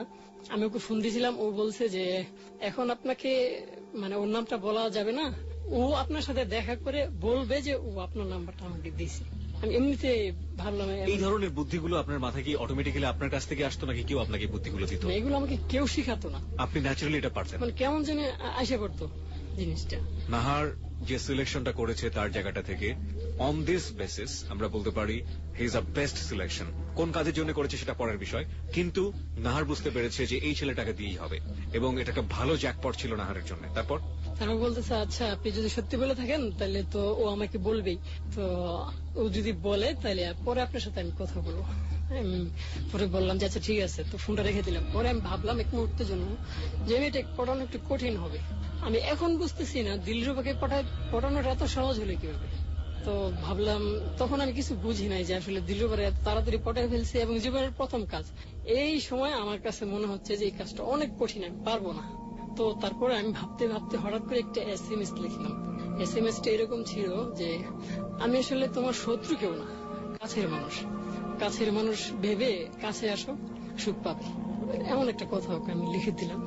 তো ও SMS রিপিট করলো যে কাছের মানুষ তো কাছে আসেন, দূরে কেন। এই রিপিটটা মুন্নি করতেছে না, করতেছে মুন্নির ভাবি। মানে যে মেয়েটাকে আপনি পড়াচ্ছেন সে করছে না, করছে মুন্নির ভাবি। ওকে, তো এখন আমি ভাবতেছি যে অটোমেটিক এই ব্যাপারটা হয়ে গেছে। পরদিন আবার ফোন দিলাম, ফোন দেওয়ার পরে স্বাভাবিক ভাবে আমি তো ভাবছি হয়ে গেছে, কালকের মতো কথা বলতেছি। তো বলতেছি আপনি কি বলতেছেন এগুলা পাগলের মতো। ও আমাকে খুব বকাঝকা করলো। আমি বললাম কালকে না তুমি আমার সাথে কথা বললা। তো বললাম আপনি পাগল হয়ে গেছেন। তোমাকে অনেকক্ষণ ছেতারে গালি দেয়। আমার শরীরে খুব রাগ উঠছে, আমি এমন গালি আমি কোনোদিন শুনি নাই। তখন আবার আমি বুধ ফিরা পেলাম যে আসলে কাজটা তো খারাপ করতেছি। তো 2-3 দিন ভাবলাম আমি আসলে কি করতেছি, দেশ বাইরে তো আর খুঁজে পাইতেছি না। ওদের একটা ছিল টাইম নির্ধারণ করে দিলে 3 মাস তো টাইম দিত। তো কখনো 15 দিন, কখনো 1 মাস, কখনো 1 সপ্তাহ পর পর ওরা ইচ্ছে করে যোগাযোগ করতো, দেখতো যে পরিস্থিতিটা কি। তো উনি ফোনও দিতেছে না আর আমি ওর খুঁজে পাইতেছি না। তো এভাবে 2-3 দিন ভাবার পর তখন আমার মাঝে একটা জেদ কাজ করলো যে আমি গালিগুলো খেলাম। তো ওরে ফোন দিলাম, আবার আমি মুন্নিরে ফোন দিলাম। ফোন দেওয়ার পর বললাম যে আজকে ফোন দিছি একটা কাজের জন্য। ওকে অনেকক্ষণ ফোন দেওয়ার পর ও ফোনটা রিসিভ করছে। তো বলতেছে কি আজকে আবার ফোন দিচ্ছেন কেন? বললাম যে আজকে আসলে ফোনটা দিছি, আমি বুঝতে পারছি এই 2-3 দিন আমি ভাবছি যে আপনার সাথে আমি অনেক বড় একটা ভুল করছি, এই জন্য সরি। আর আপনি পারলে আমাকে মাফ করে দিবেন, আর আপনি একটু আমার সাথে দেখা করেন, জাস্ট জীবনে একবারের জন্য আপনি আমার সাথে দেখা করেন। তো বলতেছে যে না আমি দেখা করতে পারবো না, আর মাফ চাইছেন, হ্যাঁ বুঝতে পারছি আপনি ভালো ঘরের ছেলে, মাফ করে দিলাম। আমি মানতেছি না, আমি বলতেছি না আমার সাথে একটু দেখা করতে হবে, যদি আপনি আমার সাথে দেখা করেন তাহলে ভাববো যে আপনি আমাকে মাফ করছেন, নাইলে না। আবার আমি ফোন দিলাম, আবার ফোন দেওয়ার পর বললাম যে আমি একটা ভুল না হয় করে ফেলছি, আপনি কি আমাকে মাফ করতে পারেন না? তো বলতেছে আমি তো মাফ করে দিলাম। আমি বললাম যে না আপনি মাফ করছেন এটা আমি ভাববো তখনই যদি আপনি আমার সাথে দেখা করেন। তো বলতেছে নানির বাড়ি যাবো বেড়াইতে, তো আমি আপনার সাথে দেখা করতে পারবো না। আমি কাছে তাহলে নানির বাড়ি কোথায়? তো কি যেন একটা জায়গার নাম বলছে, আমার সঠিক মনে নাই। এহতেশাম যখন আপনাকে এই ফোনগুলো দিত, ফোন নাম্বারটা দিত, তখন কি আপনাকে সেই মেয়ে সম্পর্কে কি আপনাকে কোনো তথ্য দিত না? কিছু বেসিক তথ্য দিত। যেমন আপনি মুন্নিকে যখন পটানো শুরু করলেন তার আগে কি আপনি জানতেন যে মুন্নি কি সে পড়ে, মুন্নির বয়স কত, এগুলা? না, ওর পড়াশোনার ব্যাপারটা আমাকে তখন বলে নাই। মুন্নির ব্যাপারে কি বলেছিল আপনাকে মুন্নি সম্পর্কে? ও বলছিল যে 7টা বায়ুদের একটা মাত্র বোন, এই হলো ওর পারিবারিক দিক, আর ওর বাবার অনেক জায়গা সম্পদ আছে। ওকে, মুন্নিকে আপনি পটানোর চেষ্টা করছেন এবং মুন্নির সাথে আপনি দেখা করার কথা বলছিলেন। তারপর ও কিছুতেই আমি মানতেছিলাম যে না দেখা করতে হবে, প্লিজ হাতে ধরি পায়ে ধরি, মানে যত বিনয় আছে, যত ধরনের বিনয় অভিনয় সব করলাম। করার পর ও ভাবলো যে হ্যাঁ শুধুমাত্র 1 মিনিটের জন্য। আমি বললাম যে হ্যাঁ ঠিক আছে শুধুমাত্র 1 মিনিটের জন্য। তো ও নানি বাড়ি যাবে, তো ওর আম্মাও সাথে যাচ্ছে। তো আমি ওকে চিনবো কিভাবে? ও বললো ও কি ড্রেস পরে আসবে, আর আমিও বললাম কি ড্রেস নেব। ওকে আমি চিনলাম, ও যেভাবে বলছে সেই ড্রেসই পরছে, আর আমি যেভাবে বলছি আমি সেই ড্রেসই পরছি। তো দেখে পরে আমি দূর থেকে মানে ইশারায় বললাম যে আপনি মুন্নি। ও ইশারা করে বললো হ্যাঁ আমি মুন্নি। তারপর ও একটু দাঁড়ায় গেল রাস্তায়। তো ওইটা ছিল রাস্তার মোড়। ওর মা হাঁটতে হাঁটতে মোড়টা আড়াল হয়ে গেছে আর কি, ওর মা আর ওরা দেখা যাইতেছে না। এমন একটা মুহূর্তে আমি ওর সামনে গিয়ে দাঁড়াইছি যে সরি মাফ করে দেন। হ্যাঁ মাফ করে দিছি। আমি কই না মাফ করেন নাই, মাফ করতে হলে আপনাকে আমার সাথে এক কাপ চা খাইতে হবে। তো বলে যে না আপনাকে মাফ করে দিলাম, মন থেকে মাফ করে দিলাম, যান। তো আমি হঠাৎ করে কি যেন হঠাৎ করে আমার মাথায় বুদ্ধি চলে আসছে, আমি ওর পায়ে ধরি যে প্লিজ আমাকে মাফ করে দেন। ও বললো যে পাস হারেন আগে, পাস হারেন। ওর মার সামনে? না না, ওর মা তো আড়ালেই চলে গেছে। তবে পিছন থেকে 2-3 জন লোক আসতেছে, ও বলতেছে পিছন থেকে লোক আসতেছে আমাদের গ্রামের লোক, অন্য কিছু মনে করে আপনি প্লিজ পাটা ছাড়েন। আমি বললাম যে ছাড়বো না, বলেন এক কাপ চা খাবেন। হ্যাঁ ঠিক আছে আমি চা খাবো, তবে সপ্তাহখানেক পরে। 1 সপ্তাহ পরে আবার ফোন দিলাম ওরে, আরো 1 সপ্তাহ সময় নিল। 15 দিন পরে ও ফোন ধরে বলছে হ্যাঁ আমি বাড়িতে আসছি, তবে কালকে আপনার সাথে আমি চা খাবো, কোথায় খাবো বলে। আমি বললাম আপনার পরিচিত একটা জায়গা। কয় না আমার পরিচিত জায়গা নেই, অপরিচিত জায়গায় যেতে হবে। তো অপরিচিত জায়গায় ওইখানে বৌদ্ধের বাজার একটা জায়গা আছে, নদীর পার। ওর বাড়িটা কোথায় ছিল? সোনারগাঁয়ে। সব নারায়ণগঞ্জ এরিনাতে আপনি কাজ করছেন। প্রথম দুটো ক্লায়েন্ট আমি দেখলাম, সেকেন্ডটা হচ্ছে নারায়ণগঞ্জ এরিনাতে। ওকে। তো বৌদ্ধের বাজারে ওখানে অনেক মাছ টাছ বেশি পাওয়া যায়, তো বাজারটা মোটামুটি নামি দামি দিকে। তো ওখানে গেলাম, চা খেলাম। চা খাওয়ার পর হঠাৎ করে ও আমাকে বলতেছে আচ্ছা আপনি এমন কেন? আমি বললাম কেমন? তো কিছুক্ষণ চুপ করে ও বললো যে আপনি অনেক ভালো একজন মানুষ। আমি হঠাৎ করে অবাক হয়ে গেলাম। কিছুদিন আগে এই মেয়েটাই কিন্তু আমাকে যা তা বলে গেল। আমি আসলে বুঝতেছি না কোত্থেকে কি হইতেছে। তো পরে আমি বললাম যে প্রশংসা করার জন্য থ্যাঙ্কস, আর আপনি যতটা ভালো ভাবতেছেন ততটা ভালো না। আর মানে তখন আরো কিছু কথা হইলো, কথাটা হওয়ার পর চলে গেল ওর বাড়িতে, আমিও চলে আসলাম। ইন দ্য মিন টাইম আমি একটু জানতে চাই যে প্রথম যে মেয়েটি ছিল দিলরুবা, সেই মেয়েটিকে তো এহতেশাম কি করলো আপনি জানেন না, এবং এই সময়টা যখন আপনি মুন্নির এই যে গল্পটা বলছেন, এখন যে জায়গাটায় রয়েছেন, সেখান থেকে ওই ছেড়ে আসার সময়ের কতটুকু ডিফারেন্স হবে? মাসের মতো, 1 মাসের মতো। 1 মাসের মতো। এই 1 মাসের মতো সময় দিলরুবার পরিবার থেকে কেউ কি আপনার সঙ্গে যোগাযোগ করেছিল? দিলরুবাকে হস্তান্তর করার পরে আমার সিমটা চেঞ্জ করে দেয়। ওই ক্লায়েন্টই আপনার সিমটা চেঞ্জ করে দেয়, ফোন যাতে করতে না পারে, আপনার সঙ্গে যাতে যোগাযোগ করতে না পারে। ওকে, হ্যাঁ। তারপর হঠাৎ করে রাতে, ওই দিন তো চলে আসলাম, চাটা খেলাম একসাথে।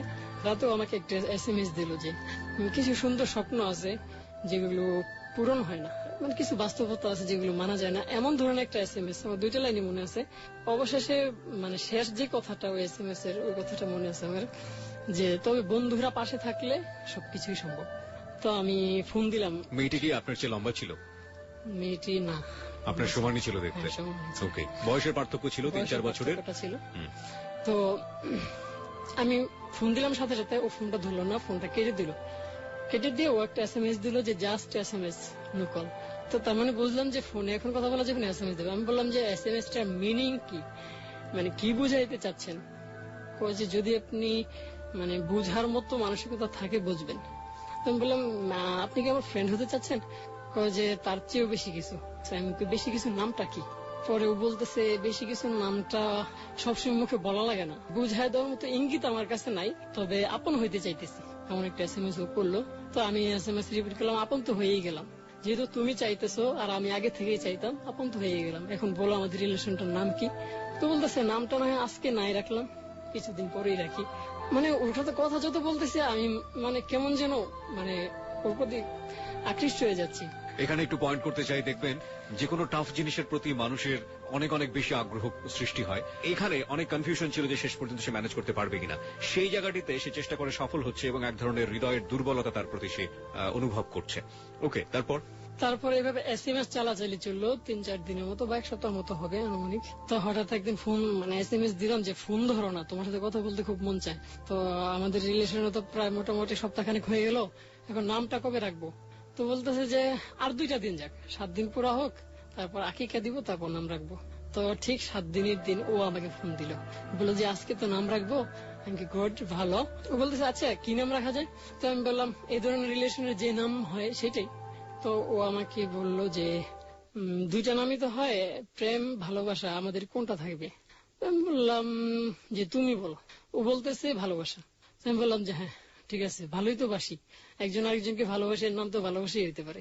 তখনও আপনি পরিষ্কার করেননি যে নাম্বারটি আপনি কিভাবে পেয়েছিলেন? না, ওই প্রশ্নটা আমি আজও অবাক, ওই দিনের পর থেকে আর ও আমাকে কোনোদিন জিজ্ঞেস করে না যে নাম্বারটা আমি কোথেকে পাইলাম। অদ্ভুত দুটো ব্যাপার লক্ষ্য করা গেল প্রিয় শ্রোতা। প্রথম সম্পর্ক এবং দ্বিতীয় সম্পর্কের মাঝখানে যে কিছু জিনিস আমরা যেভাবে লজিক্যালি ভাবছি, যেগুলো জিনিস আসা উচিত ছিল, কিন্তু সেই জিনিসগুলো রিলেশনশিপ বিল্ড আপ করার ক্ষেত্রে তেমন ভাবে আসে না। আপনারা ব্যক্তিগত সম্পর্কের জায়গাগুলোকেও অনেক সময় জাজ করে দেখবেন যে এরকম চরম বোকামি ছেলের পক্ষ থেকে হোক মেয়ের পক্ষ থেকে হোক আমরা হরহামেশাই করে থাকি। আপনার বাড়ি কোথায় ও জিজ্ঞেস করেনি? আপনার সম্পর্কে এর মাঝখানে কিছুই জানতে চায়নি? না, এমনিতে বাড়িটা বলছি, আমি বলছি আমার বাড়ি যে গাজীপুরে, আমি বলছি। আপনি কি সত্যটাই বলতেন নাকি মিথ্যা বলতেন? না, আমি বাড়ির ব্যাপারে সবাইকে গাজীপুর বলতাম, অন্য কোথাও বলতাম। পুরো ডিটেল অ্যাড্রেস আপনি দিতেন না? আর যেই ডিটেলস চাইতো তাকে আমি বলতাম যে আসলে গাজীপুরে এখন আমি থাকি, আমার বাড়ি অন্যদিকে। এক একজনকে এক একটা বলতাম। ওকে, তারপর? তো কথা চলতে থাকলো আমাদের, মানে লং টাইম কথা বলতাম। তো আমাকে একটা কথা জিজ্ঞেস করলো, আচ্ছা তুমি এত টাকা কই পাও, পড়াশোনা করো, এত টাকা পাও কোথায়? তো আমি বললাম টাকাটা আমি পাই, বাড়ি থেকে দেয়, আর কিছু প্রাইভেট টিভেট পড়াই, এগুলো বলি, মানে বোঝা মিলতে পারে, বুঝাইলাম আর কি। ভালো সাজার আপনি সর্বোত্তম চেষ্টা যেটা করা বলে সেটা আপনি করতেন? হ্যাঁ, ওকে, করতাম। তো চলতে থাকলো এভাবে। তো হঠাৎ একদিন আমি বললাম, মানে আমাদের রিলেশন তো আগাইতেছে না, কেমন জানি শুধু কথার মধ্যে সীমাবদ্ধ থেকে গেল। তো আমি বললাম একটা কাজ করা যায়, এমনি চলো আমরা একদিন দেখা করি। কোথায়? আমি ঢাকার দিকে আসতে পারবা? ওই যেন দূরে যাইতে পারবো না। তো ও আবারও বললো সেই জাদুঘরের কথা, সোনারগাঁ জাদুঘরের কথা। আমি বললাম যে না, ওখানে আমি যাবো না, কারণ আমার মনে একটা কথা ছিল যে দিলরুবার বোন তো আমাকে চিনে, আর কেউ চিনে না। আর ওর সাথে এমন একটা ঘটনা হয়ে গেছে, আমি তখনও জানি না দিলরুবার কি হয়েছে না হয়েছে। তো কিন্তু আপনার আশঙ্কা ছিল যে নিশ্চয়ই খারাপ কিছু একটা হয়েছে তার সাথে? হ্যাঁ, এমন একটা আশঙ্কা ছিল। তো আমি ভাবলাম যে ও যদি ঘুরতে আসে, দিলরুবার বোন আমার যদি দেখে আরেক মেয়ের সাথে, এখানে একটা ঝামেলা হওয়ার সম্ভাবনা আছে। এইটা ভেবে আমি ওর সাথে ওখানে দেখা করিনি, ওকে আমি একরকম জোর করি। আমি ওকে বলছি প্রথম যে হ্যাঁ ওখানে দেখা করবো, আসো। তো আসার পরে একটা ট্যাক্সি ভাড়া করি, আমরা ট্যাক্সি ভাড়া করে ওকে ঢাকায় নিয়ে আসি। ঢাকায় নিয়ে আসার পরে একটা আবাসিকে উঠি। প্রথম ও বলে যে কোথায় যাচ্ছ? আমি বললাম যে দেখো পার্কের পরিবেশ তো ভালো না, তো তো এই জন্য একটা রুম নিলাম, কথাটা তো বলার জন্য রুম নেই। তো প্রথমে কিছুতে যাইতে রাজি হয় না। তো ওরা আমি এক কথায় থামাই দিলাম যে আমার রিলেশনের প্রথম, তোমাকে যেতে হবে। আচ্ছা, ও সবার ছোট বোন ছিল? হ্যাঁ, সবার। 7 ভাই চম্পা বলে আমরা একটা গল্প জানি, 7 ভাইয়ের সবচেয়ে ছোট বোন ও। হ্যাঁ, তারপর? আর যতদূর জানতাম আমার সাথে ফোনে রাতে কথা বলতো, অনেকেই জানতো ওর বাসায়। এবং ওর বাসার কেউ কি আপনার সম্পর্কে কোনো কিছু জানতে ইন্টারেস্ট হয়নি? না, একমাত্র ওর ভাইটাই আমাকে ফোন দিছিল একদিন, আর ও জিজ্ঞেস করছিল আমাকে মোটামুটি ডিটেলসই, বাড়ি টাড়ি সবই আমি বলছি। যে বাড়ি বলছে গাজীপুর। হ্যাঁ, কি করো? পড়াশোনা করি। তো বলছি পরিবারে কে কে আছে, আমি বলছি আন্দাজে একটা কথা বলছি। তো ওই আবাসিকে নিয়ে যেতেছি, যখন ওরে কসম দিলাম, ও তো কসম মানতো খুব। তো ও গেল, যাওয়ার পর উঠলাম একটা রুমে। উঠার পর আমি আসলে অবাক, তখন আমি খুব ছোট বয়সেরই। কিন্তু আপনি আমাকে একটু বলেন, যে কোনো আবাসিক হোটেলে উঠতে গেলে আপনার নিশ্চয়ই আবাসিক হোটেলটার নাম মনে আছে? নামটা? হ্যাঁ, আবাসিক হোটেলের নামটা আমরা গল্পের প্রয়োজনে না হয় নাই জানলাম। যে কোনো হোটেলে উঠতে গেলে আপনাদের যে বয়স, বিশেষ করে আপনার তো অনেক বেশি ইয়াং, অনেক বেশি তরুণ সেই সময়, ওই মেয়েটাও সে পরিমাণ দেখতে, আপনাদেরকে পারমিট করার কথা না, তারা কিভাবে পারমিট করেছিল? আসলে এই ব্যাপারে তেসাম আমাকে একটা টিপস দিছিল যে সবসময় যে মেয়েটে তো নিয়ে ডেটিং করবা, যাই হোক যদি কোনো হোটেলে উঠতে যাও তো প্রথমেই হোটেলের ভিতরে যাইবা, যে দেখবে হোটেলে বইটই কিছু আছে কিনা। মানে ওই যে হোটেলে কাজ টাজ করার জন্য ছেলে টেলে থাকে, তো মানে ম্যানেজার ছাড়া বাকি যে ওদের কাউকে একজনকে তুমি যাইয়ে হাতে কিছু ধরাই দিবা টাকা। তো আমি এই কাজটা করলাম। মানে যাই একটা ছেলেকে পাইলাম, বললাম ভাই আমি তো একটু ভিতরে আসতে চাইতেছি। তো ওকে তখন 100 টাকা ধরাই দিলাম হাতে, যে ভাই আপনি একটু ম্যানেজ করেন। তো বললো কোনো ব্যাপার না, আপনারা আসেন। ও করলো কি, আপনি এখানে থাকেন, আপনার গেস্ট আছে? আমি বললাম যে হ্যাঁ গেস্ট আছে, এরকম ড্রেসের। তো ও যাইয়া ওকে মনিকে বললো যে আপনার গেস্ট উপরে, আপনি যান। ওকে পাঠায় দিল ওইদিকে, মানে যা কিছু করা সব ওই করলো আমাকে। 100 টাকার বিনিময়ে সবকিছু হয়ে গেল? হ্যাঁ, 100 টাকার বিনিময়ে সবকিছু করে দিলাম। তো আসলাম রুমে আসার পর কথাটা তো বলতেছি, ওকে হঠাৎ করে একটা কথা বললাম, মনে আমি না আসলে অনেক বেশি দুর্বল হয়ে গেছি তোমার প্রতি। মানে এখন কেন যেন এমন মনে হচ্ছে যে আমি তোমাকে ছেড়ে বাঁচবো না। মানে আমার পৃথিবী জুড়ে শুধু তুমি ছাড়া কিচ্ছু নাই আমার পৃথিবীতে। বলাতে দেখলাম মানে ওর চেহারাটা কেমন যেন একটু অন্যরকম হয়ে যাচ্ছে, মানে লজ্জা টাইপের কিছু পাচ্ছে ও। তো বললাম, তারপর শুরু করলাম ওর প্রশংসা যে আসলে তুমি তো অনেক সুন্দর, তোমাকে দেখে একটা ছেলে কিভাবেই বা টিকতে ও পারে, কি থাকতে পারে। আদৌ এতটা সুন্দর ছিল? হ্যাঁ, মুন্নি দেখতে মোটামুটি ভালোই সুন্দর ছিল। ওকে। আর ওরা যেই মেয়েদেরকে সিলেক্ট করতো, ওরা আসলে ভালো মেয়েদেরকে সিলেক্ট করতো। তারপর প্রশংসা করার পর থেকে মানে ও কেমন যেন একটু অন্যরকম হয়ে গেল। তো হঠাৎ করে ও দেখলাম কি কাঁপতে কাঁপতে আমার গায়ের উপর পড়ে গেছে। তখন আমি ব্যাপারটা বুঝতে পারিনি, তখন আমি ভয় পেয়ে গেছি এবং ওই বয়টাকে আমি ডাকলাম, যাকে 100 টাকা ধরাইছিলাম, যে কি হয়েছে। তো বললো যে এটা আমার মনে হয় কিছু কিছু মানুষের মৃগী ব্যারাম, হয়তো ওই মৃগী ব্যারাম হইতে পারে। তো তাহলে আমি বলছি যে আমি তাহলে কি করবো, এক কাজ করেন পানি টানি দেন, চোখে দেখেন সজাগ হয় কিনা, নাহলে ওই জুতা শোনাইতে হবে, চামড়ার জুতা, এরকম একটা কিছু আমাকে বললো। তো পানি টানি দেওয়াতেই মানে ও সজাগ হয়ে গেছে। তো পরে আমি ওরা জিজ্ঞেস করলাম, আচ্ছা তোমার কি এই রোগটা আছে? যে হ্যাঁ আমার এই রোগটা আছে। তার মানে মৃগী ব্যারাম। মৃগী ব্যারাম যেটা। তখন আমি কিছুটা ভয় পাইতেছিলাম, কারণ মানে ও বেহুশ হয়ে যাওয়ার পর থেকে মানে ওর চেহারাটা কেমন যে নীল হয়ে যেতেছিল। মানে আমি আশঙ্কা করলাম যে যদি কিছু হয়ে যায় আমি শেষ। মানে মরে টরে গেলে তো আমি 2 দিক থেকে চাপ পাবো, ওর পরিবার থেকে আবার ওই হাতে সেবার দিক থেকে। কারণ তখন আমার একটা বুঝ আসতেছিল যে মানে তখন আমি ভাবতেছি এই কাজটাই আমার শেষ, আমি আর করবো না। প্রত্যেকটা কাজ আপনি করতেন এবং আপনি ভাবতেন যেটাই শেষ। হ্যাঁ, এই কাজটাই শেষ। নোট অন দ্যাট পয়েন্ট, প্রিয় শ্রোতা। যখন আমরা এইরকম অন্যায় কোনো কিছু করি, আমাদের ভিতরে বিবেকটা ঘুমিয়ে থাকে। আমি আবারও বলতে চাই, যখন আমরা কোনো অন্যায় কাজ করি, কোনো পাপের কাজ করি, তখন প্রত্যেকেই জানেন যে আমরা পাপের কাজটা করছি, কিন্তু কোনো না কোনো ভাবে কোনো একটা উন্মাদনা, কোনো একটি খারাপ বোধ কিংবা কোনো একটি সত্তা আমাদের মধ্যে খুবই চাপ দিতে থাকে খারাপ কাজটি করার জন্য, কিংবা আমরা শত চেষ্টা করেও বের হয়ে আসতে পারি না, কারণ বিবেকটি ঘুমন্ত থাকে। বিবেক যখন একেবারে পুরোপুরি জাগ্রত হয়, সেই সময় ওই মানুষটি কোনোভাবে ওই খারাপ কাজটি করতে পারবে না। এবং আপনার এই খারাপ কাজটি যদি আপনি জীবনে কোনোদিন কেউ না জানুক, শুধুমাত্র আপনার বিবেক যদি জানে এবং পরবর্তী সময়টুকুতে যদি বিবেক জাগ্রত অবস্থায় আপনাকে শাস্তি দিতে থাকে, তাহলে জীবনের শ্রেষ্ঠ শাস্তিটুকু আপনি পাচ্ছেন। সেই জায়গাটিতে কাজ করছে যাহা বলিব সত্য বলিব। এবিসি রেডিওর নতুন অনুষ্ঠান যাহা বলিব সত্য বলিব এমন একটি আসন তৈরি করে দিয়েছে আপনার জন্য, যে ওই বিবেকের তাড়না বোধ থেকে আপনি এখানে আসতে পারেন।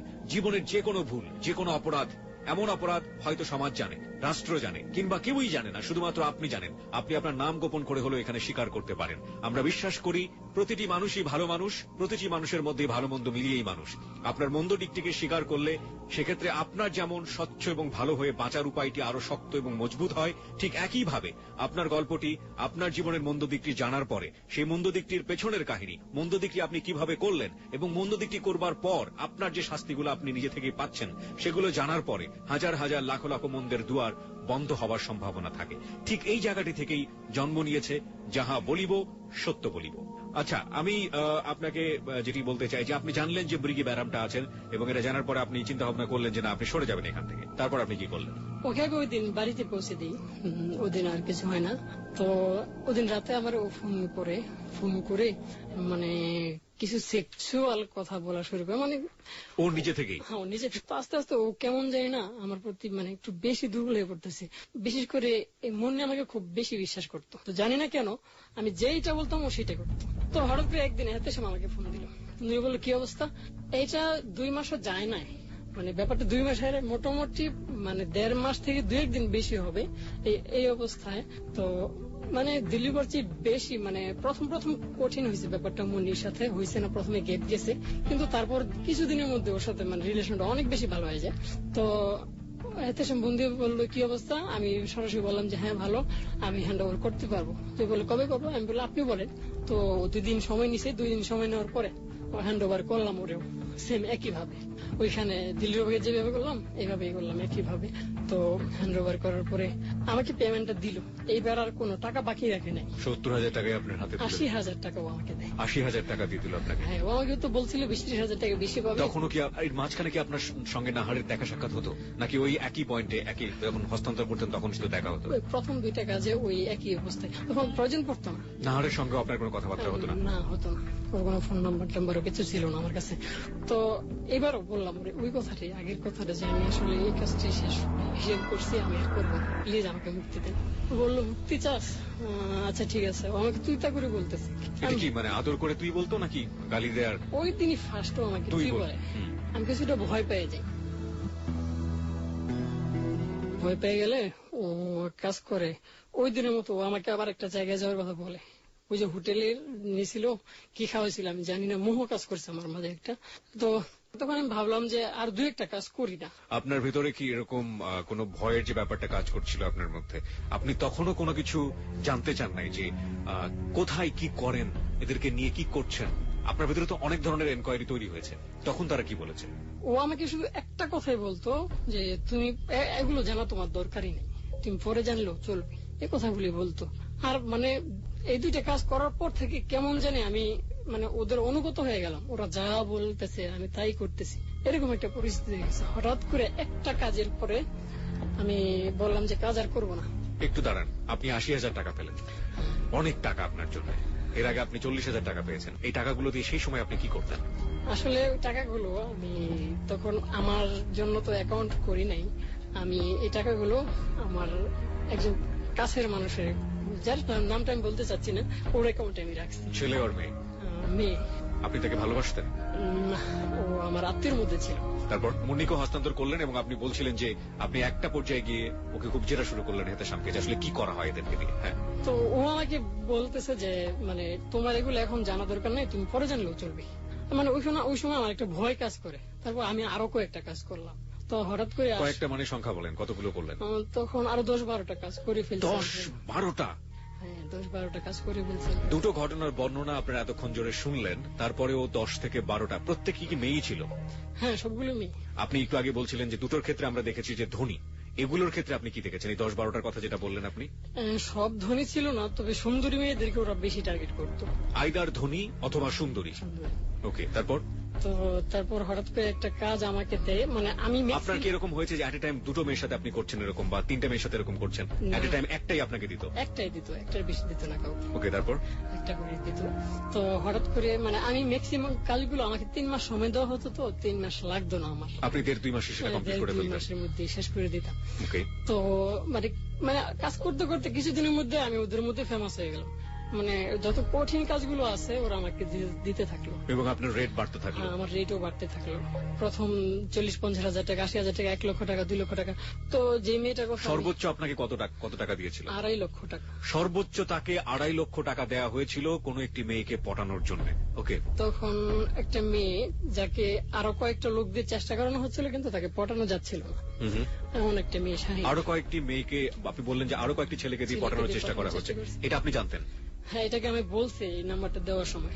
ওকে, তার মানে আপনি বুঝে গেলেন যেটা একটা নেটওয়ার্ক।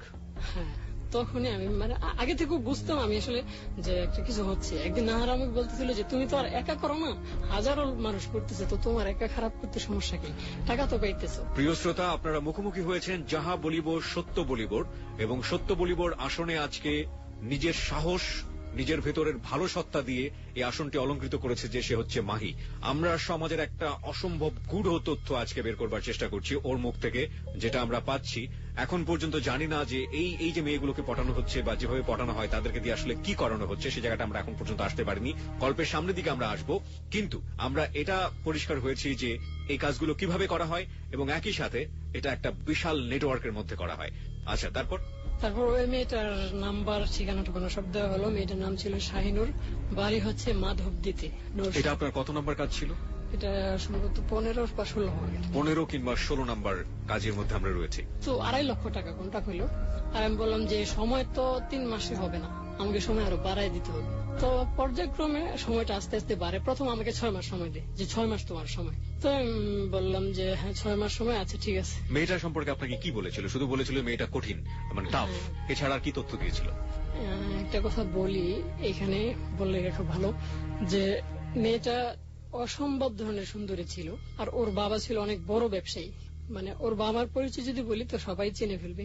মানে ওর নরসিংদীর মধ্যে সবচেয়ে বড় ব্যবসায়ী ছিল ওর বাবা। এমন একটা মেয়েকে পটানোর জন্য কাজটা পাইছি। আর ওর বাবা প্রশাসনিক ভাবে অনেক শক্তিশালী ছিল। তো এইখানে একটা মানে ওরা আমাকে অভয় দিল একটা জিনিস, যদি তোমাকে মানে প্রশাসনিক ভাবে কোন রকম হয়রানি করে সেটা আমরা দেখবো, তুমি কাজটা করো এবং যেভাবে করা প্রয়োজন পড়ে সেভাবেই করো। ওকে। তো ওকে প্রথম ফোন দিই, ফোন দিলে প্রথম দিন যতবার ফোন দিয়েছি কেটে দিছি। তো এমন 2 দিন একটা না ফোন দিই, ও ফোন ধরেই না, শুধু কেটে দেয়। তারপর তৃতীয় দিন একটা আননোন নাম্বার থেকে একটা থ্রেট আসে আমার ওই ফোনে, আর প্রতিটা কাজ করতে গেলে আমাকে সিম চেঞ্জ করে দিত। এমন হয়তো আগেও বলছি একবার যে একটা থ্রেট আছে যে তুমি একটা মেয়েকে ডিস্টার্ব করো, ভালোর জন্য বলতেছে, আর করো না, তোমার ক্ষতি হইতে পারে। তাই আমি তখন বললাম যে হ্যাঁ ঠিক আছে। তুমি ভাবলাম ততদিনে আসলে আমি This track was downloaded from FusionBD.com. এই কাজে মোটামুটি পরিপক্ক হয়ে গেলাম। 15টি কাজ আপনি করেছেন, পরিপক্কতা আসবে, সেটাই স্বাভাবিক। আর তখন আমার অবস্থাটা খুবই খারাপ ছিল। আমি মানসিক ভাবে তখন মানে আমি মানুষকে মানুষই মনে করতাম না। আসলে ওই মুহূর্তটা আমার সবচেয়ে খারাপ ছিল। আমি অমানুষ হয়ে গেছি, একবার অমানুষ। কেন আপনি এটা বলছেন? এই কারণে বলতেছি, একটার পর একটা মেয়ের জীবন আমি নষ্ট করতেছি। আপনি তো জানেন না এদের সাথে কি হচ্ছে, তাহলে আপনি এই অ্যাজিউমটা বা এই পারসেপশনটা আপনি কেন নিচ্ছেন নিজের ভেতরে? আমার ধারণা মানে এতগুলো কাজ করার এই 15টা করার পরেও আপনার ভেতরে জিনিসটা ক্লিয়ার হয়নি, তারা আপনাকে বলেনি যে তারা এই মেয়েদেরকে দিয়ে কি করছে? না, তখনও আপনাকে তারা বলেনি? না। এই কাজটা করার পর একটা কাজ হয়েছে, আমি সেটা পর্যায়ক্রমে আসতেছি। তো এমন গেল 1 মাস পর্যন্ত কোন রকম ওর সাথে কানেক্ট হইতে পারিনি। তো হঠাৎ করে একদিন রাতে ও আমার একটা নাম্বারে ফোন দেয়, মানে ওই নাম্বারে ফোন দেওয়ার পরে ওই নাম্বারটা ইউজ করি, আর বাকিগুলো করি না। আর সিম নেওয়ার সময় আমি ওই তেসামকে আমার সবগুলো সিমের নাম্বার দিয়ে দিয়েছিলাম। ওর সাথে আলোচনা করছিলাম যে ব্যাপারটা আসলে এমন তো হইতেছে না, এখন কি করব। তো ওই আমাকে বললো যে এক কাজ করো, একাধিক সিম কিনো, একাধিক ভাবে ট্রাই করতে থাকো, যত সিম লাগে। আর ও আমাকে বলছে এই কাজটা করতে যে তোমাকে দিয়ে দেবো মাত্র 2.5 লক্ষ টাকা। এই কাজ করতে যে যদি প্রয়োজনে 10 লক্ষ টাকা খরচ করতে হয় সেটাও করবা, কিন্তু কাজটা করতে হবে। আর যদি এই কাজটা করার পর তুমি মুক্তি চাও সেটাও আমি তোমাকে দেবো, কিন্তু এই কাজটা করতে হবে। তখন আমি মনে প্রাণে চেষ্টা শুরু করে দিলাম যে অন্তত এই পথটা থেকে বেরোতে তো পারবো আমি। তো হঠাৎ করে একদিন ও আমাকে ফোন দেয়। ফোন দেওয়ার পর ও আমাকে বলতেছে যে আপনি আমাকে অনেক জ্বালাইছেন, এখন একটু উপকার করতে পারবেন। ওকে আমি সুন্দর সুন্দর SMS দিতাম, তো হয়তো কোন একটা SMS ওর কাছে ভালো লাগছে। তো ও পরে ঘটনাটা আমাকে বলছে এইভাবে যে ও একটা ছেলের সাথে প্রেম করে। তো ওই ছেলে হঠাৎ করে একদিন ওর সাথে রাগ করছে, রাগ করার পর আমার দেওয়া একটা SMS প্রেমিককে দেয়। দেওয়ার পরে ওই প্রেমিকের রাগ ভাঙে, ফোন টোন দেয়, কথা বলে। তো এই SMS-টা থেকেই কাজ করছে, ও আমার সাথে যোগাযোগ করছে, বলতেছে আপনি তো অনেক জ্বালাইছেন, এখন একটু উপকার করেন। আমি বললাম কি? কয় যে আমি একজনকে ভালোবাসি, এখন ও আমার উপরে ভীষণ ভাবে বিরক্ত, রাগ। আগে একবার রাগ করছিল, আপনার দেওয়া একটা SMS দিয়ে আমি ওকে রাগ ভাঙাইছিলাম, আমাকে কিছু SMS দেন। তো আমি দিতে থাকলাম SMS। 1 মাস পর্যন্ত এই SMS এর সম্পর্কই থাকলো। তো দেখতাম কি ওদের রিলেশনের মধ্যে শুধু ঝগড়াই হইতো। তো এই সুযোগে হঠাৎ করে আমার মাথায় একটা জিনিস কাজ করলো যে এই ছেলেটার উপর আস্তে আস্তে ও বিরক্ত হচ্ছে। ওর কথা আমি বুঝতেছি, ও বিরক্ত হচ্ছে ছেলের উপরে, ছেলে ওর উপর বিরক্ত। তো এইখানে একটা সুযোগ, মানে ওদের রিলেশনটা ভাঙিয়ে দেওয়ার। আর রিলেশন ভাঙলেই আমি ওর সাথে রিলেশন করতে পারবো, এছাড়া না, কারণ ও যেহেতু অলরেডি একজনকে ভালোবাসে। তো আমি ওর কাছে বললাম যে তুমি একটু একটা কাজ করো, আমি তোমাদের মধ্যে যে ঝগড়াগুলো হয় এই ঝগড়াগুলো আমি ভেঙে দিতে পারবো। তো মহা খুশি, বলে যে কিভাবে। আমি বললাম যে ওর ঠিকানা একটু দাও, আর ওর ছবি টবি থাকলে আমাকে একটু দিও। তো বলতেছে যে হ্যাঁ ছবি আছে আমার কাছে, ছবিও দিল, ওর ঠিকানা সবকিছুই দিল। দেওয়ার পরে আমি ওর সাথে দেখা করি।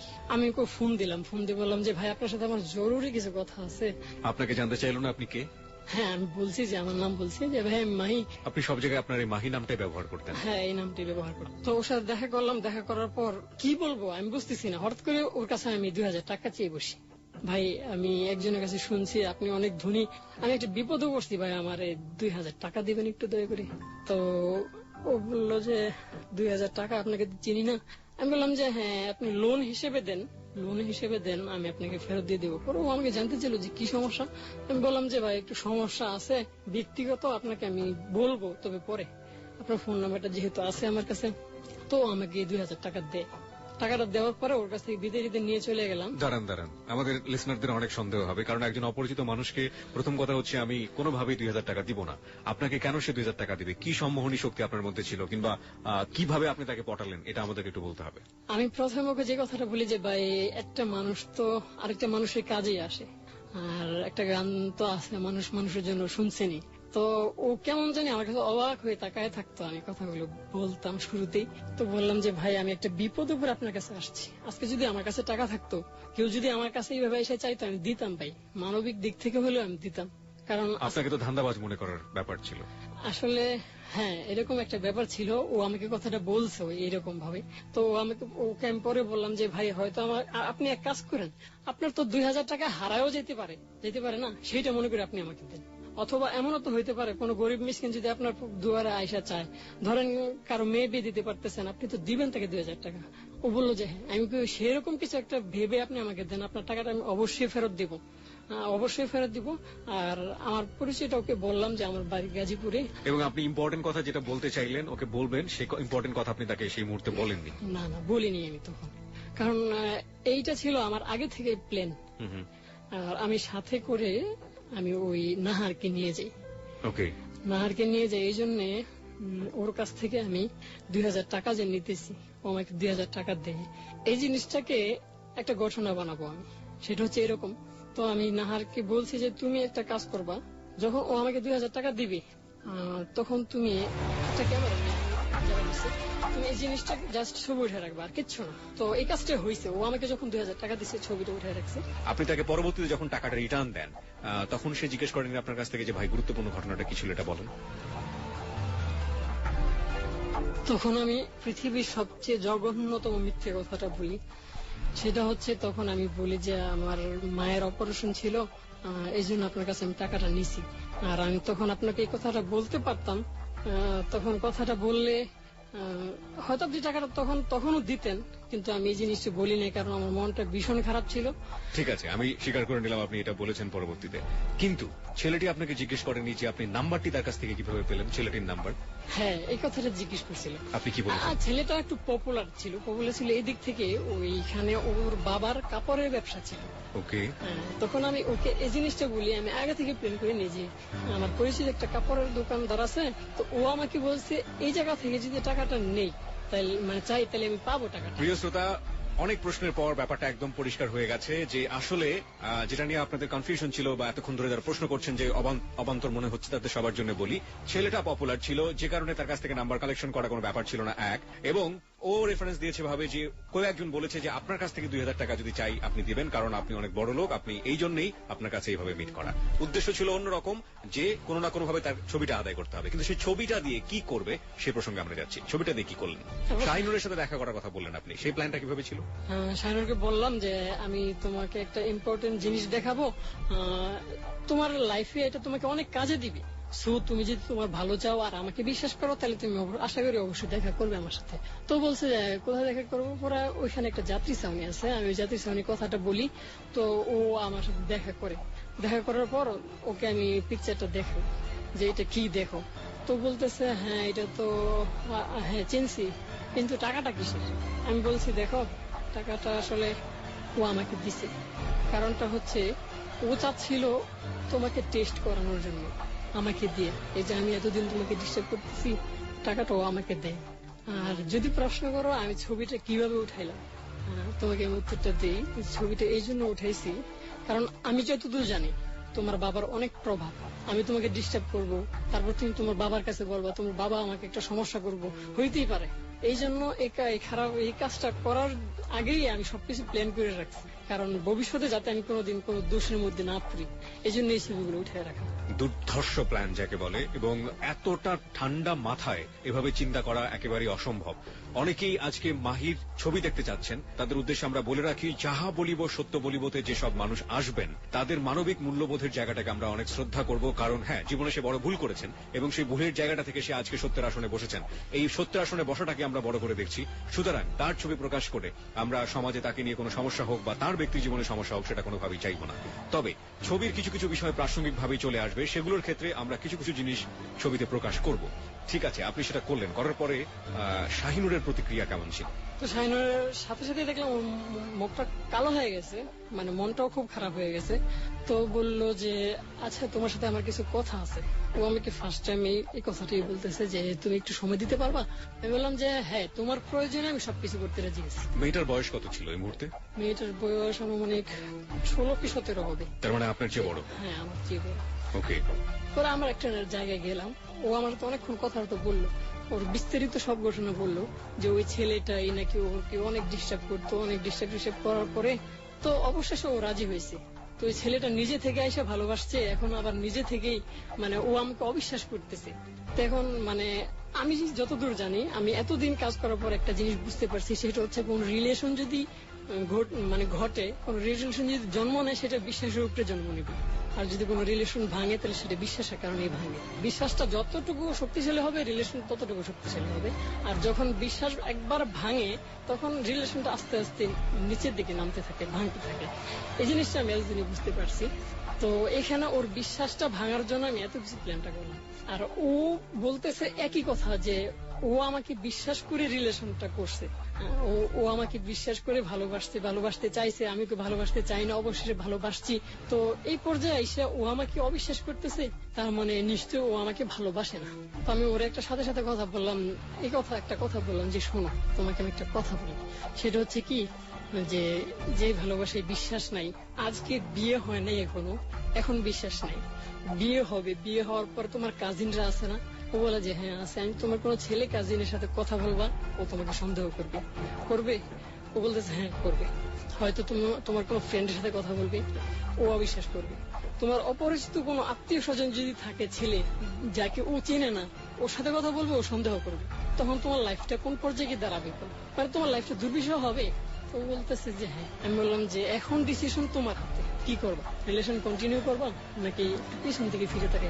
ও বলতেছে যে জানি না আসলে তুমি কে, কিন্তু তোমার কথা শুনে মনে হইতেছে তুমি আমার অনেক আপন। কারণ আজকে তুমি আমাকে যে সাজেশনটা দিছো, এই সাজেশনটা আমার খুব বেশি প্রয়োজন ছিল। আমি এখন ভাববো এই রিলেশনটা নিয়ে, আমি সামনে আগাইতে চাই না। আমি বললাম তারপরও দেখো, রিলেশন তোমার, জীবন তোমার। এখন আমি যে বলবো যে হ্যাঁ ভেঙে দাও, এটা কিন্তু ঠিক হবে না। আমার কথায় তুমি ভাঙবে, এটা ঠিক হবে না। তুমি নিজে থেকে বুঝো যে কি হইতে চাইতেছে বা কি হবে, যা কোনো সাহায্যের প্রয়োজন পড়ে তুমি আমাকে বলবো। এই কথাটা বলে টলে তো চাটা খাই আমরা চলে আসলাম। তখনও আমি মাদ্রাসায় পড়ি। এখন আস্তে আস্তে মাদ্রাসায় আমার প্রেজেন্ট কমতেছে, আমি আস্তে আস্তে ক্লাস গ্যাপ দিতেছি, কারণ ঘুরতে গেলে ক্লাস করা যাবে না। আর কমি মাদ্রাসার একটা নিয়ম হচ্ছে 24 ঘন্টাই মাদ্রাসার ভেতরে থাকতে হবে, প্রয়োজন ছাড়া মাদ্রাসা থেকে বের হওয়া যায় না। যদি বের হতেও হয় তাহলে দায়িত্বশীল একজন ওস্তাদ আছেন, যিনি নাকি ছাত্রদেরকে বাইরে যাওয়ার অনুমতি দেন। ওই ওস্তাদের কাছ থেকে অনুমতি নিয়ে যাইতে হয়। আর আমি প্রথম অনুমতিটা নিয়ে যাইতাম, একটা পর্যায়ে এসে আমি অনুমতিটাও নিতাম না। তো আমার ব্যাপারে নোটিশ বোর্ডে টাঙানো হয়ে গেছে। তো এক পর্যায়ে আমাকে মাদ্রাসা থেকে বেরি করে দেওয়া হয়। কোন ক্লাসে পড়তেন তখন আপনি? তখন হেদায়ে জালালাইন বলে। হেদায়ে জালালাইন, এটা বাংলার কোন ক্লাসের সমান? মাদ্রাসা তো 8 পর্যন্ত পড়ায় বাংলা। মাদ্রাসার পড়াটা যে শেষ করা হয়, শেষ করার 2 বছর আগের ঘটনা এটা। আমি যদি আর 2 বছর পড়তাম তাহলে মাদ্রাসার লেভেলটা শেষ হইতো। আচ্ছা। তো বের করে দিলে মনটা অনেক খারাপ হওয়ার পর আমি এতে সামনে ফোন দিলাম। আপনার ফ্যামিলির ব্যাপারে একটু জানতে চাই এই প্রসঙ্গে। সেটা হচ্ছে যে আপনাকে মাদ্রাসা থেকে বের করে দিচ্ছে, আপনার ফ্যামিলির রোলটা কি ছিল? আপনার ফ্যামিলি কি করছে আপনার জন্য? মাদ্রাসা থেকে যেদিনই বের করে দেওয়া হয় নোটিশ ফ্যামিলিতেও যায়। তো ফ্যামিলিতে নোটিশ যাওয়ার আগেই আমি একটা কথা বলি ফ্যামিলিতে যে আমি একটা কাজ পাইছি, কাজটা করব, একটা বছর আমাকে গ্যাপ দিতে হবে। তো বাড়ি থেকে তো প্রথম অনুমতি দিবেই না। কি কাজ জিজ্ঞেস করেননি? হ্যাঁ আমাকে জিজ্ঞেস করছিল, আমি বলছি যে এক জায়গায় একটা আন্দাজে একটা কথা বলছি। ওকে, তারপর হেতে সময় আমাকে একটা রুম ব্যবস্থা করে দিল একটা বাসার মধ্যে। নর্মালি তো বাসাতে ব্যাচেলর ভাড়া দেওয়া হয় না, জানি না ও কিভাবে করছে। তো পরে আমি জানতে চাইছি এটা ওর আত্মীয় স্বজন বা কেউই না, কিন্তু কেউ ওকে চিনে না। বাসার যে মালিক ওকে চেনে না। তো মালিককে জিজ্ঞেস করছিলাম, আচ্ছা আমি বুঝতে পারতেছি না ব্যাচেলর কেন ভাড়া দিলেন আপনি? তো ও বলতেছে আপনার না জানলেও চলবে, আপনি খালি থাকেন। তো তখন বুঝতে পারলাম যে একটা ভয়ের কিছু হয়েছে এখানে, কোন একটা নেটওয়ার্ক বা কিছু একটা দিয়ে হয়েছে, বা ভয় বা ধমক বা কোনো একটা কিছু দিয়ে হয়েছে এখানে। হ্যাঁ, তারপর? তো ওইখানে আমি কি করতাম, ওই বাসায় মেয়েটি নিয়ে আসতাম, আমাকে কিছু বলতো না বাড়িওয়ালা। অন্য কোনো ফ্যামিলি যারা থাকতো এরাও কিছু বলতো না। কেউ যদি আমাকে দেখতো যে হ্যাঁ আমি মেয়ে নিয়ে আসতেছি, তো তারা আমাদেরকে দেখেও না দেখার বান করে যার যার মতো চলে যাইতো। কোন এলাকায় ছিল এটা? এটা আসলে ঢাকার মধ্যেই ছিল। আপনি এলাকা বলতে চাচ্ছেন না? এলাকাটা আসলে বলতে চাচ্ছি না। ওকে। তারপর শাহিনুরের ব্যাপারটা আসে। তো শাহিনুর এখন আস্তে আস্তে আমাকে ফোন দিতে শুরু করে। এর মধ্যেই প্রায় 2.5 থেকে 3 মাস যায়। তো ও আমাকে ফোন দিতে থাকে। তো একটা সময়ে ওর সাথে আমার ফ্রেন্ডশিপ হয়ে যায়। ফ্রেন্ডশিপটা থাকে 3 মাস। 3 মাস পরের ঘটনায় আমি আসতেছি।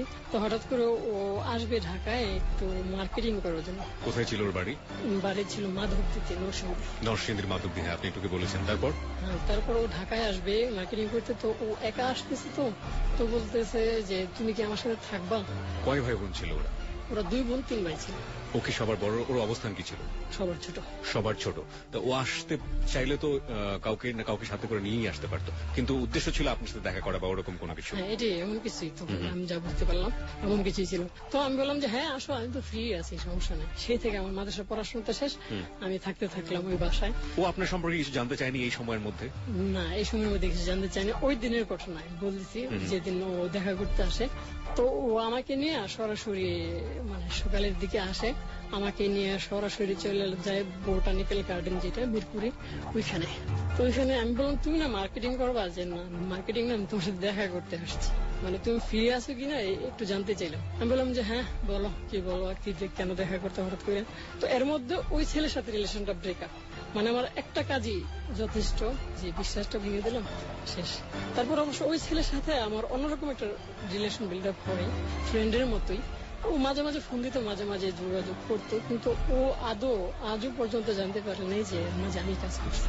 কেন? এটা তো জানার কথা ছিল, কারণ মেয়েটা যখন এতে ব্রেকআপে যাবে তখন নিঃসন্দেহে ছেলেটার সাথে একটা ঝগড়া হবে, কারণ ঝগড়া তো প্রতি মুহূর্তেই করতো ওরা, এবং ও নিশ্চয়ই প্রমাণ হিসেবে দাখিল করতে পারতো যে এই যে তোমার ছবি, এটা হচ্ছে এই কারণে ব্রেকআপ করছে। ব্রেকআপটা কিভাবে করেছিল মেয়েটা? ব্রেকআপটা আসলে ও এক পর্যায়ে কথা হয়, আমি বলি যে, ও বলতেছে যে না, আমি রিলেশনটা কন্টিনিউ করতে পারবো না, কি করবো আমি? আমি বলছি সিম বন্ধ করে দাও, সিম চেঞ্জ করো।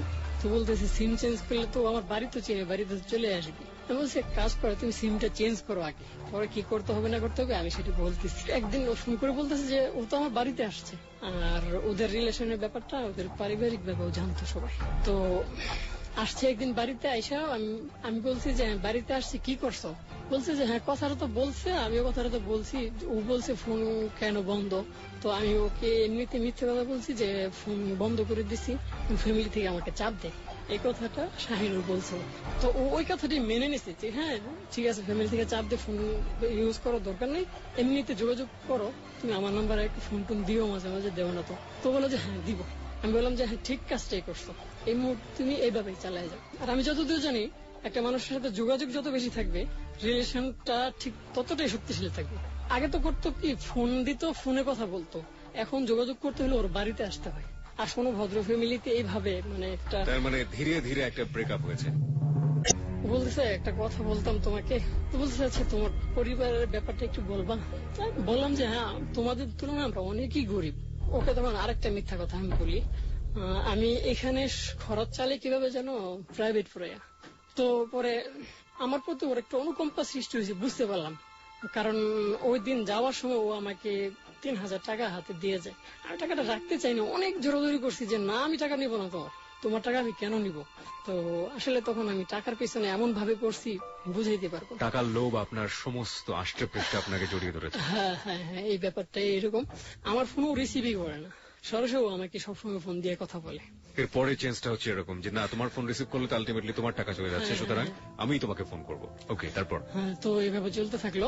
ও আবার ফোন দিল যে হ্যাঁ চলো আমরা একটু দেখা করি, আজকে আমার খুব মন চাচ্ছে এই নদীতে ঘুরবো।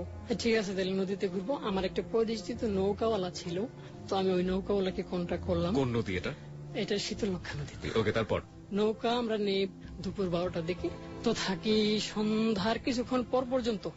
এর মাঝখানে কি আপনাদের মধ্যে এরকম কথাবার্তা হয়ে গেছে যে আপনারা একটা লাভলি রিলেশনে যাচ্ছেন কিংবা ভালোবাসায় পড়েছেন বা এরকম কোনো কিছু? নইলে তো এরকম জায়গায় যাওয়ার কথা না এই ফ্যামিলির মেয়ে। না, এরকম হয়তো না, বাট এই আজকে পর্যন্ত মানে কোনোদিন বলা হয়নি যে একে অপরকে ভালোবাসি। রিলেশনটা ফ্রেন্ডশিপের মধ্যে আছে। মানে ফ্রেন্ডশিপের মধ্য দিয়ে আপনি আপনার কাজটা সমাধান করেছেন। হ্যাঁ হ্যাঁ, যখন সন্ধ্যা হয়ে গেছে, ঘুরতে ঘুরতে অনেক কথা হইলো, তো ওকে আমি একটা কথা বললাম, আমার না খুব ইচ্ছে করতেছে তোমার একটা কিস করব। তো কিছুক্ষণের জন্য চুপ হয়ে যায়, মানে আমি বুঝতেছিলাম না কি হইতে চাইতেছে। আমি ভাবছি এই শেষ।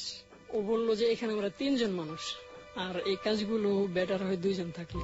তো আমি শরীরে সাহস পাইলাম, তাই আমি বললাম যে সমস্যা নেই, ও নৌকাওয়ালা সমস্যা নেই। ফ্রেন্ডশিপের মধ্যেই কি এই ধরনের রিলেশনশিপে আপনারা আগে থেকেই ব্যাপারটা দুজনেই জানতেন, নাকি শুধুমাত্র অনাকাঙ্ক্ষিত ভাবে বা হঠাৎ করে ওখানে হয়ে যাচ্ছিল পুরোকম একটা ব্যাপার? আমি একবার হঠাৎ করি, আমি চাচ্ছিলাম, আমি বুঝতেছিলাম যে রিলেশনটা মোড় নিচ্ছে অন্যদিকে। ও এক পর্যায়ে রাজি হয়ে যায়, ও বলে যে না আমার লজ্জা লাগে। আমি বললাম যে লজ্জা তো আমারও লাগে, লজ্জাটা তুমি ভাঙাও। ও বলতেছে যে না আমি পারবো না, যদি কিছু করার ইচ্ছা থাকে তুমি করে নাও, আমি বাধা দেবো না।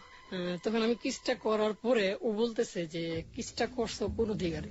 আমি বললাম যে তুমি আমার গুড ফ্রেন্ড, আর একটা ফ্রেন্ডের কাছে চাইতেই তো পারি, কয় না একটা ফ্রেন্ডের কাছে কেউ এই জিনিস চাইতে পারে না, সত্যি করে বলো তুমি আমাকে ভালোবাসো কিনা। মিনিট খানেক পরে বলছি যে হ্যাঁ ভালোবাসি, আর এই জিনিসটাই আমি তোমাকে কি চাওয়ার মাধ্যমে বুঝাইতে চাচ্ছিলাম। কই যে বুকে সাহস নেই, বলতে পারো না মুখে।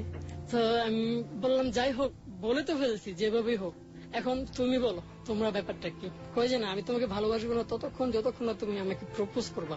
আমি বললাম যে আচ্ছা ঠিক আছে, আজকে না আরেকদিন তোমাকে আমি প্রপোজটা করতেছি। তো গেল আরেকদিন, তো আমি একটা রিং কিনলাম, ওরে ফোন দিলাম, রিংটা কিনে যে বললাম যে আসো তোমার সাথে কিছু কথা আছে।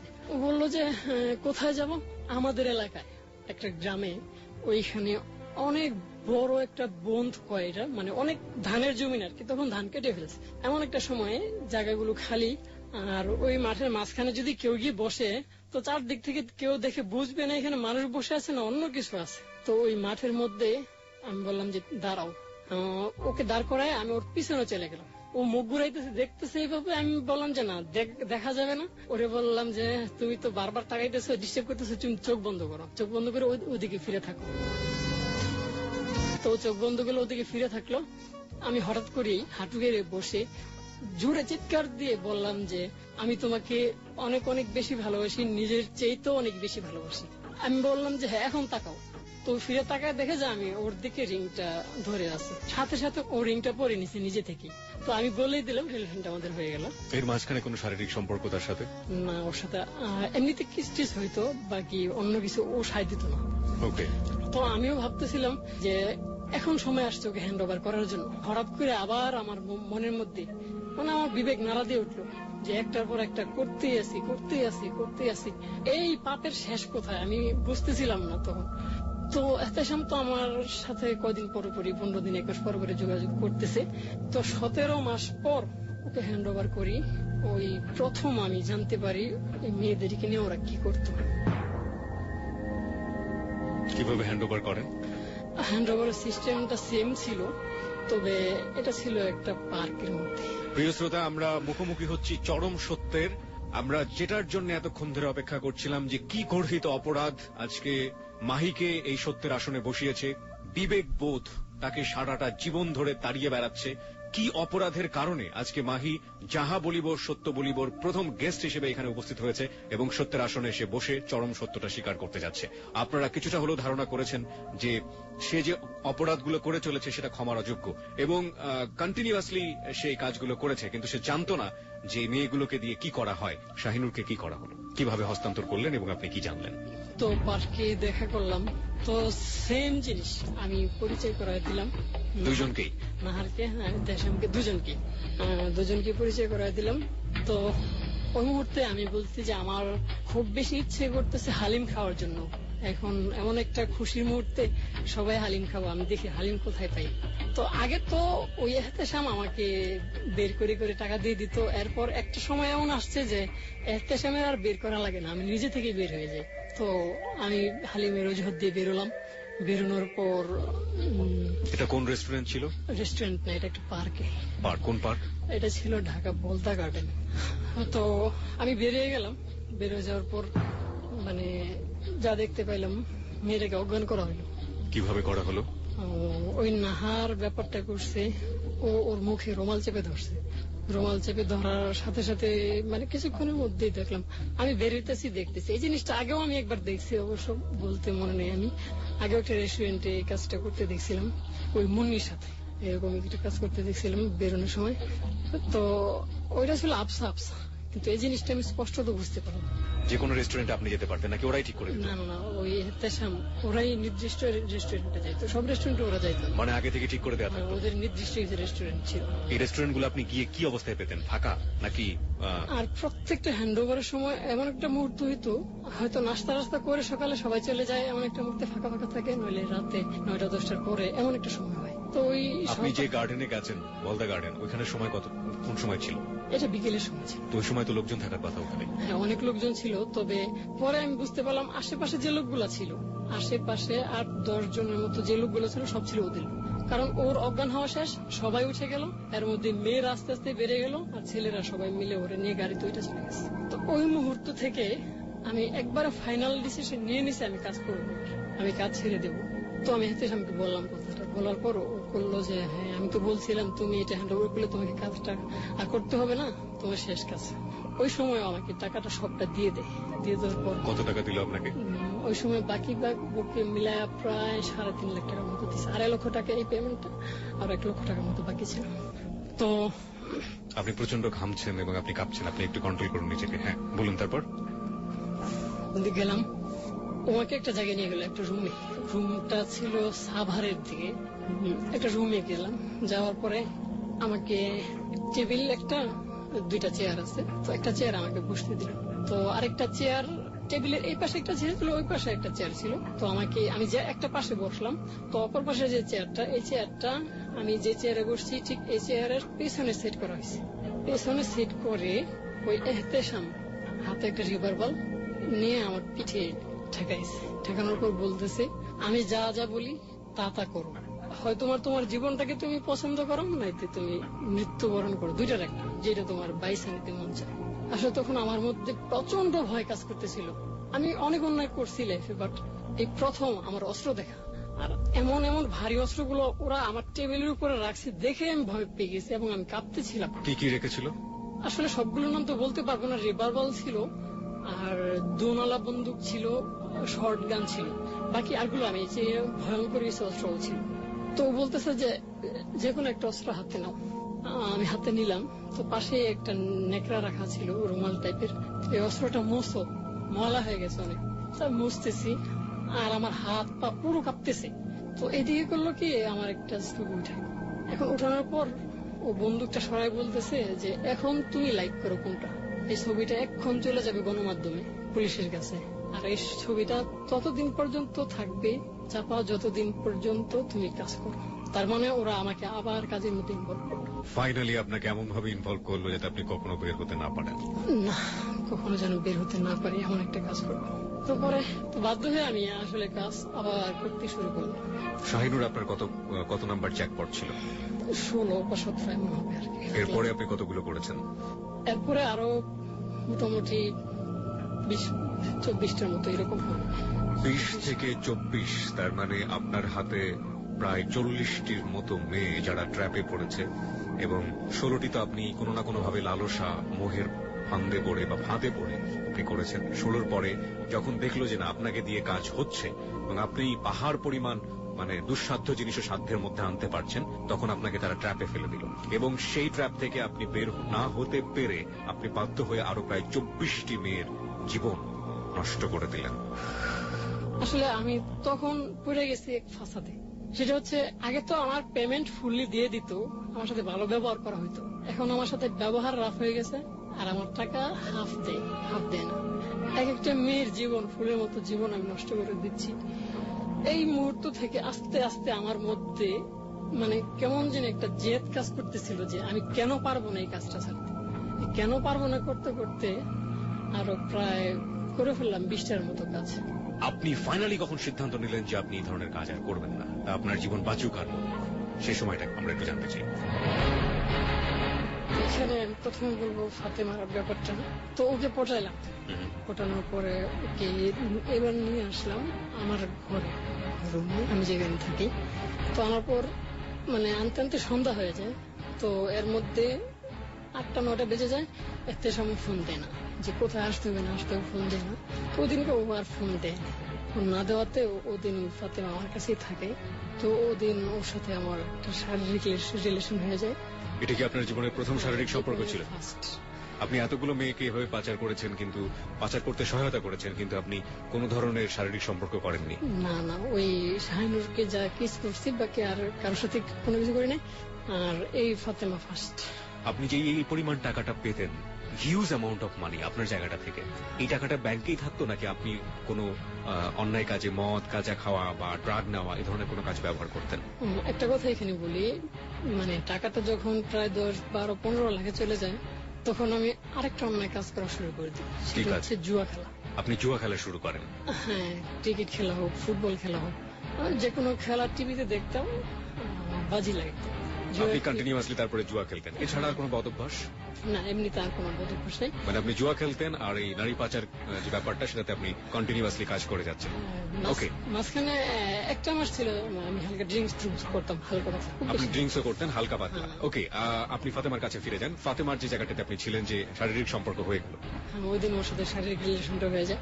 তো মানে আমি যখন ওর সাথে এগুলো করতেছি, ওনা আমাকে কোনো বাধা দিতেছে না। তো মানে কেমন যেন ওর প্রতি আমার একটা দয়া এসে গেছে, মায়া এসে গেছে। তো ওর ফোনে হঠাৎ করে ওর এক চাচি ফোন দিছে। ফোন দেওয়ার পর বলতেছে, বাবা তুমি কে, যে আমার মেয়েটাকে যেই নিয়ে গেছো দয়া করে ফিরিয়ে দিয়ে যাও, বাড়িতে ফিরিয়ে দিয়ে যাও। তার মানে ও আমার সাথে বাড়ি থেকে ভাই আসছে, এই কথা মানে ওরা সব এলাকায় জানাজানি হয়ে গেছে। তো ওর চাচিকে আমি বললাম যে দেখেন আপনার মেয়েকে তো আমি বিয়ে ঠিক করার জন্য আনি নাই, ওকে আনছি আমি পাচার করে দেবো, এই কথাটা আমি ওকে এমনিতেই বললাম। তো ওই মহিলা এমন ভাবে আমার হাতে পায়ে ধরতেছে, আমার খুব মায়া হয়ে যায়। তো মায়া হয়ে যাওয়ার পরে পরের দিন সকাল পর্যন্ত এত ফোন দেয় না। ফার্স্ট আমি ওদের সাথে বেইমানি করি, সেটা হচ্ছে আমি ফাতেমাকে ওর বাড়িতে পৌঁছে দিই। বাড়িতে পৌঁছে দিলে ওইখানে অনেক হাঙ্গামা টাঙ্গামা হয়, অনেক লম্বা কথা। তারপরে যাই হোক আমি চলে আসি। হাঙ্গামা হয় কিভাবে? আপনাকে ধরে তো মেরে ফেলার কথা, কারণ আপনি যদি ভুলেই থাকেন যে আপনি পাচার করছেন। আপনাকে দেখেছিল ওরা? না, ও শুধুমাত্র ওর চাচি আমাকে দেখছে।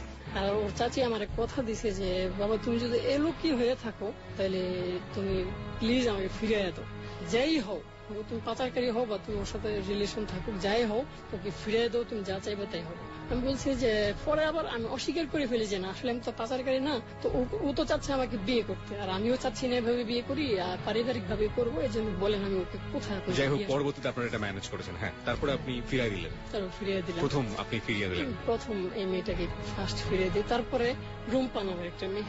এইটা ফিরিয়ে দেওয়ার পরে হেতেশাম আপনার সঙ্গে কি করেছিল? ও এটা ফিরিয়ে দেওয়ার পরে তেসাম আমাকে জিজ্ঞেস করেছিল যে কি হয়েছে ব্যাপারটা এরকম। তো আমি বলছি যে আপনি আমাকে ডেট ফিক্সড করে দিয়েছেন যে ওই দিন আমি হ্যান্ড ওভার করবো, কিন্তু ওকে তো আমি নিয়ে আসছিলাম, কিন্তু ও আমার কাছ থেকে ভাইয়ে চলে গেছে। মানে আমি এমন ভাবে অপারগতা প্রকাশ করলাম যে ও প্রথম ওকে বিশ্বাস করছে। এলে না কেউ কাউকে বিশ্বাস করে না, কিন্তু আমি এমন ভাবে ওকে বললাম, ও আমাকে বিশ্বাস করতে বাধ্য হয়েছে। ওকে, ফার্স্ট টাইম। দ্বিতীয়বার রুম্পা। তো রুম্পার সাথেও সেম ঘটনা ঘটে। তখন ওকে হ্যান্ড ওভার করবো যেদিন, ওই দিন ওকে সেই নরসিংদী থেকে নিয়ে আসি। নরসিংদী থেকে নিয়ে আসলে গাড়িতে করে আসার সময় তো রুম্পা করে কি, ও খুব চালাক মেয়ে ছিল, ও বুঝে ফেলে যে আমাকে পাচার করতেছে বা এমন একটা কিছু করবে, তো ও বুঝে ফেলে। তো ও গাড়িতে করছে কি, মানে পেছনের সিটে আমরা দুজন বসে আছি, ও আমার পায়ে ধরে রাখছে সারাটা গাড়ি, যে প্লিজ আমাকে ফিরিয়ে দেন, আপনি যা আছেন আমি তাই দেব, প্রয়োজন যদি আপনি আমাকে বিয়ে করতেছেন করবেন। তো ওর প্রতি আমার দয়া। তো ওদিন খুব মানে আমাদেরকে কোন দিকে নিয়ে গেছে আমি বুঝতে পারতেছি না, কারণ ওই দিন আমি ড্রিঙ্কস করি, কারণ ফাতেমাকে ফিরিয়ে দিছি আমি। মানে তখন থেকে আমার ফুললি মানে এই লাইনটা থেকে বেরিয়ে আসতে ইচ্ছে করতেছে, মানে যে হ্যাঁ আমি আমার দ্বারা হবে, যেহেতু একটা কাজ আমি করতে পারছি। তো আমাদেরকে নিল একটা রেস্টুরেন্টে নেওয়ার পরে আমাদেরকে বসায়া ওরা দুজন বাইরে গেছে হঠাৎ করে কি কথা বলার জন্য যেন। ফাতেমার পরপরই এই রুম্পা। হ্যাঁ, ফাতেমা পরপরই রূপা। তো আমি শুধু এইটুকু বলে ওকে বেরিয়ে আসছি যে যেভাবে হোক বাইরে আসো, আমি গাড়ি নিয়ে অপেক্ষা করতেছি, আমরা চলে যাব। এটা রুম্পাকে বলেছেন আপনি? হ্যাঁ, রুম্পাকে বলেছি। রুম্পা তো বুঝেই গেল যে আপনি তাকে পাচার করার জন্য কাজটি করছেন। তো রুম্পা কোনো শাউট ঠাউট করেনি বাসের মধ্যে বা? না, গাড়িতে কোনো শাউটের করেনি, কারণ ওরা ওকে অস্ত্র ভয়টাই দেখাইছে তখন গাড়ির ভিতরে থাকতে। কে ভয় দেখিয়েছে? ওই হেতেশাম। তার মানে হেতেশাম আগে থেকেই ফলো করছে বা আগে থেকেই আপনার সাথে লোক ছিল? মানে গাড়িতে করে যখন আমরা আসি ওই মুহূর্তে হেতেশাম আমাদেরকে নিজেই নিয়ে আসে নরসিংদী থেকে। ও তখন হেতেশামই মেয়েটাকে ভয় দিয়ে দেখিয়েছে যে শাউট করলে গুলি করে দেবো, এমন একটা কিছু। তো পরে আমি বের হইয়া একটা সিএনজি ব্যবস্থা করি, মানে ওখানে একটা সিএনজি দেখি, সিএনজি আছে। তো সিএনজি কে বলি ভাই আমরা বিপদে আছি, সন্ত্রাসীরা আমাদের পিছনে লাগছে, যে কোনো মূল্যে আমাদেরকে লুকান। তো সিএনজি ওয়ালাকে কথাটা বলার সাথে সাথেই সিএনজি ওয়ালা ছিল একজন হুজুর মানুষ, উনি বুঝে ফেলছে তখন যে কোন সমস্যা। তো রুম্পা করছে কি কেমন জানি বাইরে চলে আসছে, বাইরে চলে এসে আমি সিএনজিতে ওঠার সাথে সাথে ও চলে আসছে। তার মানে রুম্পা আপনাকে বিলিভ করেছে কোনো না কোনো ভাবে, এবং হেতেশাম সহ আপনি কাজে জড়িত, কিন্তু তারপরে সে আপনাকে বিলিভ করেছে। হ্যাঁ, কারণ ওই গাড়িতে যখন ও আমার কাছে কন্টিনিউস পায়ে ধরেছিল তখন আমি বলছি যে আমি সর্বাত্মক চেষ্টা করবো তোমাকে আমি যে কোনো মূল্যে মুক্ত করে দেওয়ার জন্য। রুম্পাকে আপনি কতদিনে ম্যানেজ করেছিলেন? রুম্পাকে খুব বেশি দিন লাগে না, মাসে কি 2 দিন বেশি। ওকে, ওই মুহূর্তে আসলে সময়টা খুব কমই লাগে শেষ দিকে।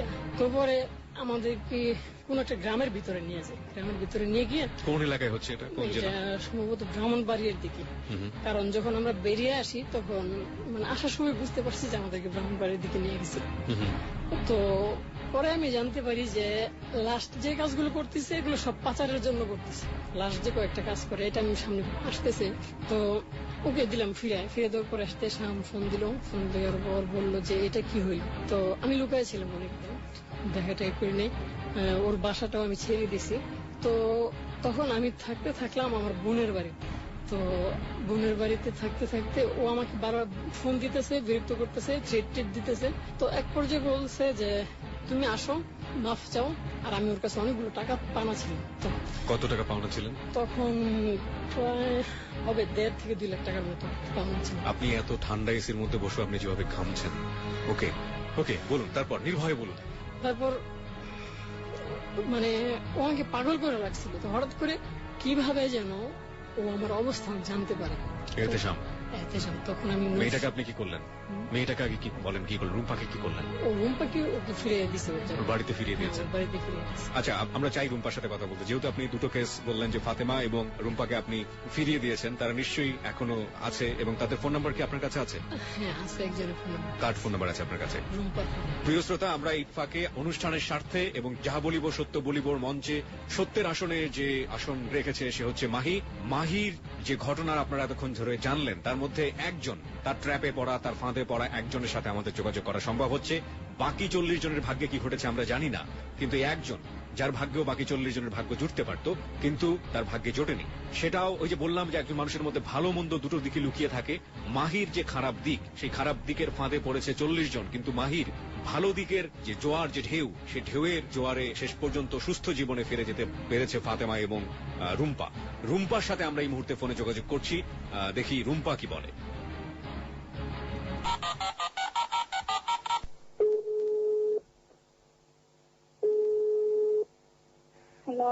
রুম্পা, আপনি আমাকে শুনতে পাচ্ছেন? আমি কিবরিয়া বলছি, যাহা বলিব সত্য বলিব অনুষ্ঠান থেকে। আজকে আমাদের এখানে মাহি এসেছিল এবং মাহি তার সারা জীবনের যে কৃতকর্ম সেটা তুলে ধরেছে। আপনিও তাদের মধ্যে একজন। আপনি একটু বলবেন যে আপনার সাথে মাহি কি করেছিল?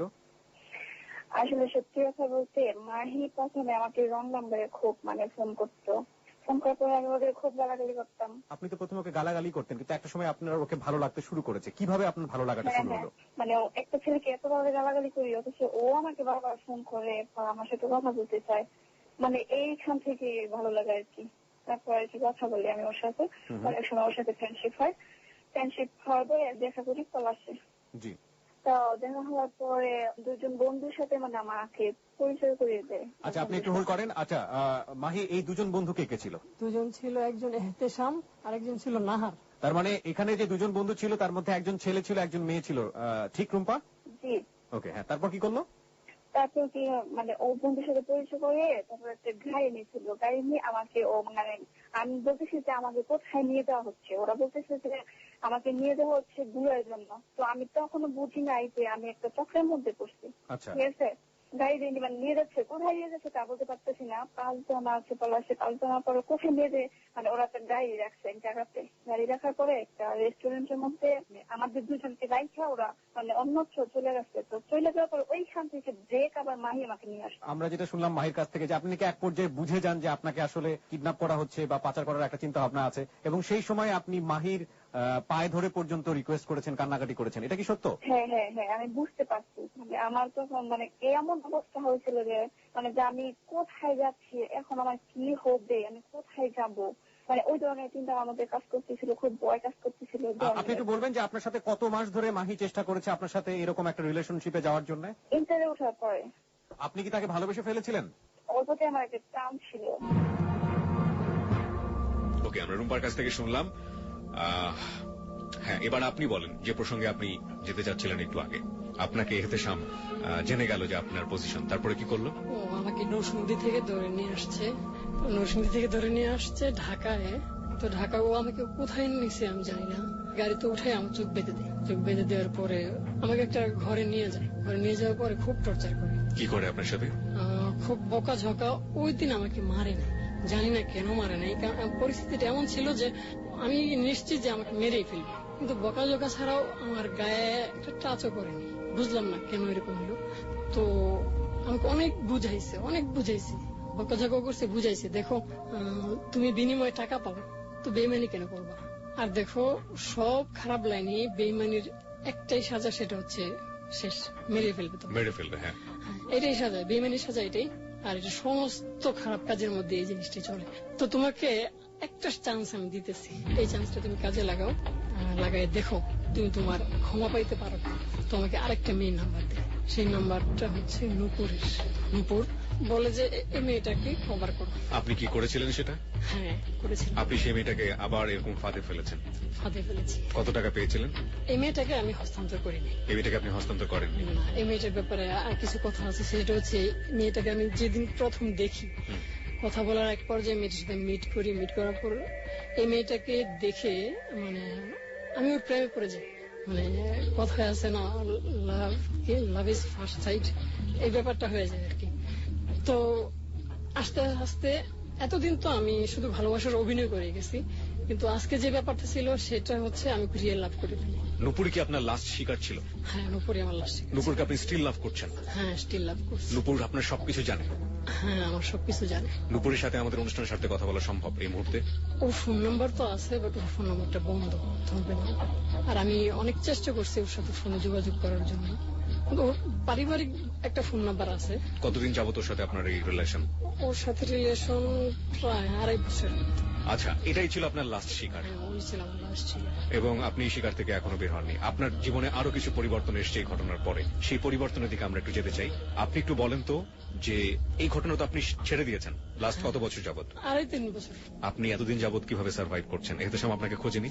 হ্যাঁ, এহতেশাম খুঁজতেছে, তবে এর মধ্যে করে কি ওদের দেয়া যে মোবাইলগুলা, একটা মোবাইল চুরি হয়ে গেছে, আর একটা মোবাইল আমি নিজে থেকে নদীতে ফেলে দিই। তার মানে আমি যোগাযোগটা টোটালি স্টপ করতে চাইতেছি।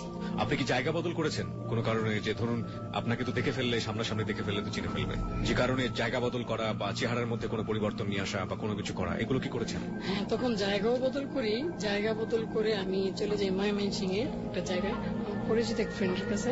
তো ওখানে কিছুদিন থাকা শুরু করি, কিন্তু আমি এবারও ধরা খেয়ে যাই। ধরা খেয়ে যাওয়ার পরে মানে ও পরে আমাকে জিজ্ঞেস করে এই ব্যাপারটা, যে তুমি হস্তান্তর করো না, কারণটা কি? এবার খুব মানে কঠিন রূপ নিয়ে ও বলতেছে। তো ওকে আমি সবকিছু খুলে বলে দিছি যে ভাই, এই মেয়েটাকে আমি ভালোবেসে ফেলছি। 40টা মেয়ে তো তোমাকে দিয়েই দিয়েছি, তুমি ওই 40টা মেয়ের সাথে প্রয়োজনে এই মেয়েটার জন্য যত টাকা কন্ট্রাক্ট করছো সবগুলো টাকা আমি ফেরত দেই।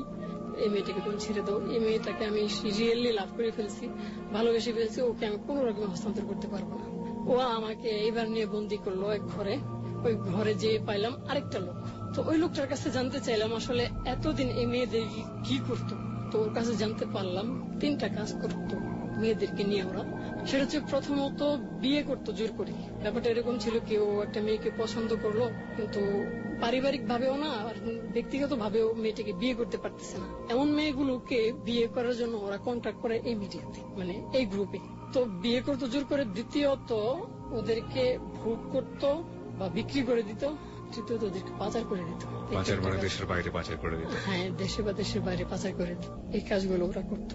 আপনার জানা মতে এদেরকে বন্দি করে এক ধরনের কিডন্যাপ করে টাকা পয়সা আদায় করা, এরকম ব্যাপারে আমি জানি না, তবে হইতেও পারে, এই কাজটাও হইতে পারে। তবে আমি ওর কাছ থেকে জানতে পারলাম যে এই 3টা কাজ করে। স্টিল নাও দে আর এক্সিস্টিং? তারা কি এখনো আছে আপনার জানা মতে? হ্যাঁ, এখনো ওই কাজগুলো করতেছে আমি যতদূর জানি। আর আমার মতো অনেক ছেলে। আপনি ছাড়া পেলেন কিভাবে? হ্যাঁ, বলছেন আপনার মতো অনেক ছেলে। আমার মতো অনেক ছেলে এই লাইনে কাজ করতেছে, নীরবে নিভৃতে এভাবে কাজ করে যাচ্ছে। এর মধ্য থেকে আমি একজনকে চিনি। এই ছেলেটার কাছ থেকে আমি জানতে পারলাম এই তথ্যটা, যে ওদেরকে পাচার টাচার এগুলা করে দিয়ে পতিতালয়ে বিক্রি করতো, পাচার করতো, জোর করে বিয়ে করতো। তো ওইখানে আমাকে টর্চার শুরু, এবার মার দিয়ে রুমের ভিতরে এক ধরনের বেত আছে যেগুলো পুলিশের হাতে থাকে। প্রথমে করে কি আমার পা দুটো একসাথে বাঁধার পরে ওই ফ্যানের সাথে একটা দড়ি ঝুলানোর পর আমার পাগুলো উপরে করে দেয় আর মাথাটা নিচে করে দেয়। কিন্তু আমাকে মানে আছে না, ঝুলাইয়া রাখতো না। আমার মাথা মাটিতেই ঠেকে আছে, কিন্তু পা উপরে দিয়ে রাখতো, মাথা নিচের দিকে দিয়ে রাখতো। আর আমার এই পায়ের নিচে প্রচন্ড ভাবে আঘাত করতো। এহতেশাম ওই দিন আমাকে গুনতে তো পারি নাই, আমি 100 পর্যন্ত গুনছি। ও আমাকে পায়ে, হাতে, পেটে, পিঠে মানে জঘন্য ভাবে ও আমাকে আঘাত করে, প্রচন্ড টর্চার করে। এক সময় আমি সেন্সলেস হয়ে যাই। তো সেন্সলেস হয়ে যাওয়ার পরে আবার যখন আমার হুঁশ ফিরে আসে তখন আমারে মারতেছে ওই নাহার। তখন আমি আল্লাহকে ডাকতেছি আর বলতেছি, আল্লাহ তুমি আমাকে আমার সব পাপের শাস্তি আজকেই দিয়ে দাও। আমি যা করছি এতদিন সব ছিল আমার অন্যায়। আমি বুঝতেছি যে আমি শাস্তি পাইতেছি আস্তে আস্তে। হ্যাঁ, এইটাই আমার শাস্তি। আজকে আমি একটা ভালো কাজ করছি, ভালো কাজ করাতে আমার শাস্তি হইতেছে। আসলে আল্লাহ যে কিভাবে আমাকে পাপের সাজা দিতেছে এটা আমি তখন বুঝে ফেলছি যে হ্যাঁ, এটা আমার পাপের সাজা। আমি এখন সাজা ভোগ করতেছি আর আল্লাহর কাছে জোর জোর প্রার্থনা করতেছি, আল্লাহ তুমি আমাকে সবগুলো পাপের শাস্তি দাও, শাস্তি দিয়ে তুমি আমাকে মাফ করে দাও। এখন আমি যতদূর জানি আল্লাহর কাছে মাফ চাইলেও এই মাফগুলো আমি পাবো না, কারণ আমি ক্ষতি করছি মানুষের। প্রথমত মানুষের ক্ষমা করে লাগবে, তো দিল শাস্তি ওরা। তো এখান থেকে আমি ছাড়া পাই, ওদেরকে কথা দিই আমি যে, আর অ্যাকচুয়ালি ওরা আমাকে ছাড়ে এই জন্য আমার বিলিভ করে, কারণ আমি সমস্ত কঠিন কাজগুলো ওদেরকে আমি করে দিছি। মানে ওরা আমাকে ওদের মানে মূল্যবান সম্পদ মনে করতো। যে কাজটা কেউ পারতো না সেই কাজটা আমাকে দিয়ে করাইতো। এই জন্য তারা ওয়াদা করছি যে, হাতে পায়ে ধরে ক্ষমা চাইছি, ওয়াদা করছি যে মাফ করে দেন, ভুল হয়েছে আর করবো না, তবে এই মেয়েটাকে আমি ফিরিয়ে দেবো না কোনোদিন, কিন্তু ভবিষ্যতে যদি কোনো কাজ থাকে সেগুলো দেবেন, সেগুলো আমি করে দেবো। তো ও আমাকে ওদিনের জন্য ছাড়ে। তো একটা পর্যায়ে আমি ওই নুপুরকে বলে দেই যে আমি তো তোমার এই জন্য এগুলো করছিলাম, সত্যিটা এতদিন তো মিথ্যা বলে আসছি, মানে পাপ করে আসছি, এখন দেখি সত্যের পথে কিছু হয় কিনা। ওকে আমি তো রিয়েলি লাভ করে ফেলছিলাম। তো এর মধ্যে ও প্রথম বিগড়া যখন আমি বলি যে আমি এই খারাপ কাজটার সাথে ইনভলভ। তো দ্বিতীয় একটা কাজ, সেটা হচ্ছে হঠাৎ একদিন রাতে ঘুম থেকে আমি উঠি।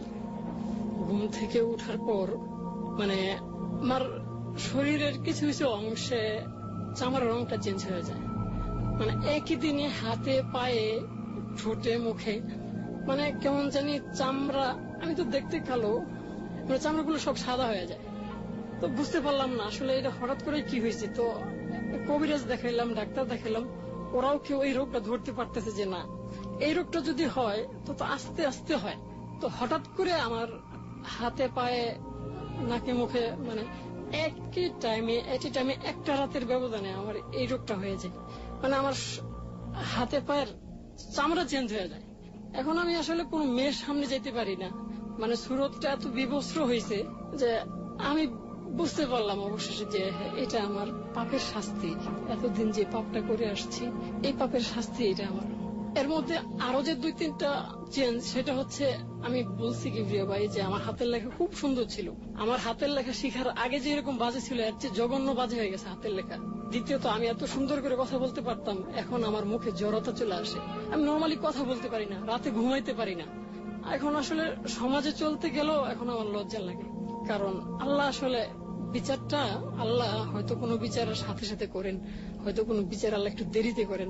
আল্লাহ আমাকে সুযোগ দিচ্ছেন অনেক ভালো হওয়ার, কিন্তু আমি ভালো হই নাই, সেই সুবাদে আল্লাহ আমাকে সেই শাস্তিটা দিয়েই দিচ্ছেন। আর কি বিষয় দেখতেছেন আমার হাতে পায়ের অবস্থা যে এরকম চামড়া চামড়া চেঞ্জ হয়ে গেছে। তো আমি যতদূর জানি এটা আমার পাপের শাস্তি।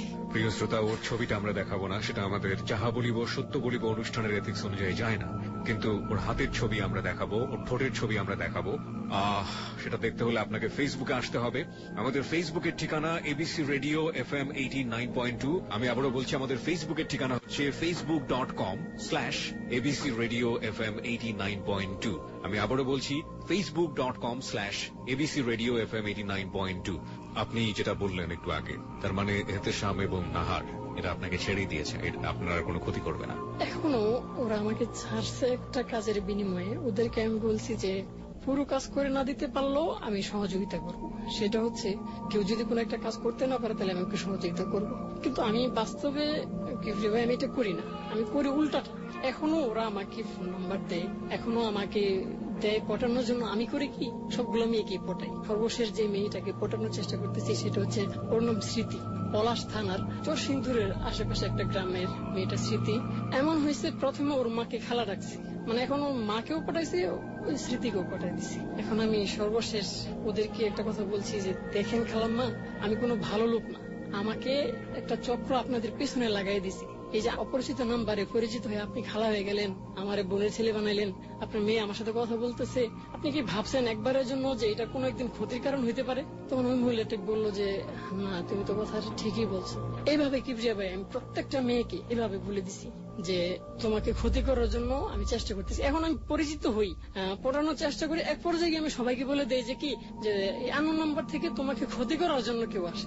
এই জন্য আমি সমস্ত শ্রোতা যারা আছে, যত মানে আমার বোন যারা আছে, সমস্ত মেয়েদের উদ্দেশ্যে একটা কথা বলবো কিবরিয়া ভাই, যে কোনো আননোন নাম্বারে যাচাই বাছাই না করে কেউ কোনোদিন এই ফাঁদে পড়বেন না। সেটা তো নিশ্চয়ই আছে, আপনি সে কারণেই আজকের এই যাহা বলিব সত্য বলিবতে এসছেন। আমি আপনার ব্যক্তিগত জায়গা থেকে 2-3টা জিনিস একটু পরিষ্কার ভাবে জানতে চাই। প্রথম কথা হচ্ছে, আপনি তো মনে করেন আপনি যে পাপ করেছেন সেই পাপের পাহাড় পরিমাণ শাস্তি আপনার জন্য আছে। সেই শাস্তি যদি সমাজ আপনাকে দেয়, সেই শাস্তি যদি রাষ্ট্র আপনাকে দেয়, ইভেন এই যে আপনার চেঞ্জ, এই উপরওয়ালাও যদি আপনাকে শাস্তি দেয়, সেই শাস্তিগুলোকে আপনি মাথা পেতে নেবেন? 100 বার নেব, কারণ এটা আমার পানা, এটা পানা জিনিস। অন্যায় করছি, এর শাস্তি পেতেই হবে, এইটাই বাস্তবতা। এতদিন ঘুরেছিলাম, মোহে ছিলাম, পাপে ছিলাম, এখন আমাকে বাস্তবতা মেনে নিতে হবে। এখন আমি সামান্য রাজমিস্ত্রির কাজ করি, এখন 2 দিনে আমি কাজ করি মাত্র 600 থেকে 700 টাকা। এখন পরিমাণটা দেখেন, ওই সময় টাকাটা পাইলে আমার কাছে মনে হইতো আমি অভিশাপ নিতেছি, আগুন আমি হাতে নিতেছি। ওই সময় অনুভূতিটা ছিল এরকম।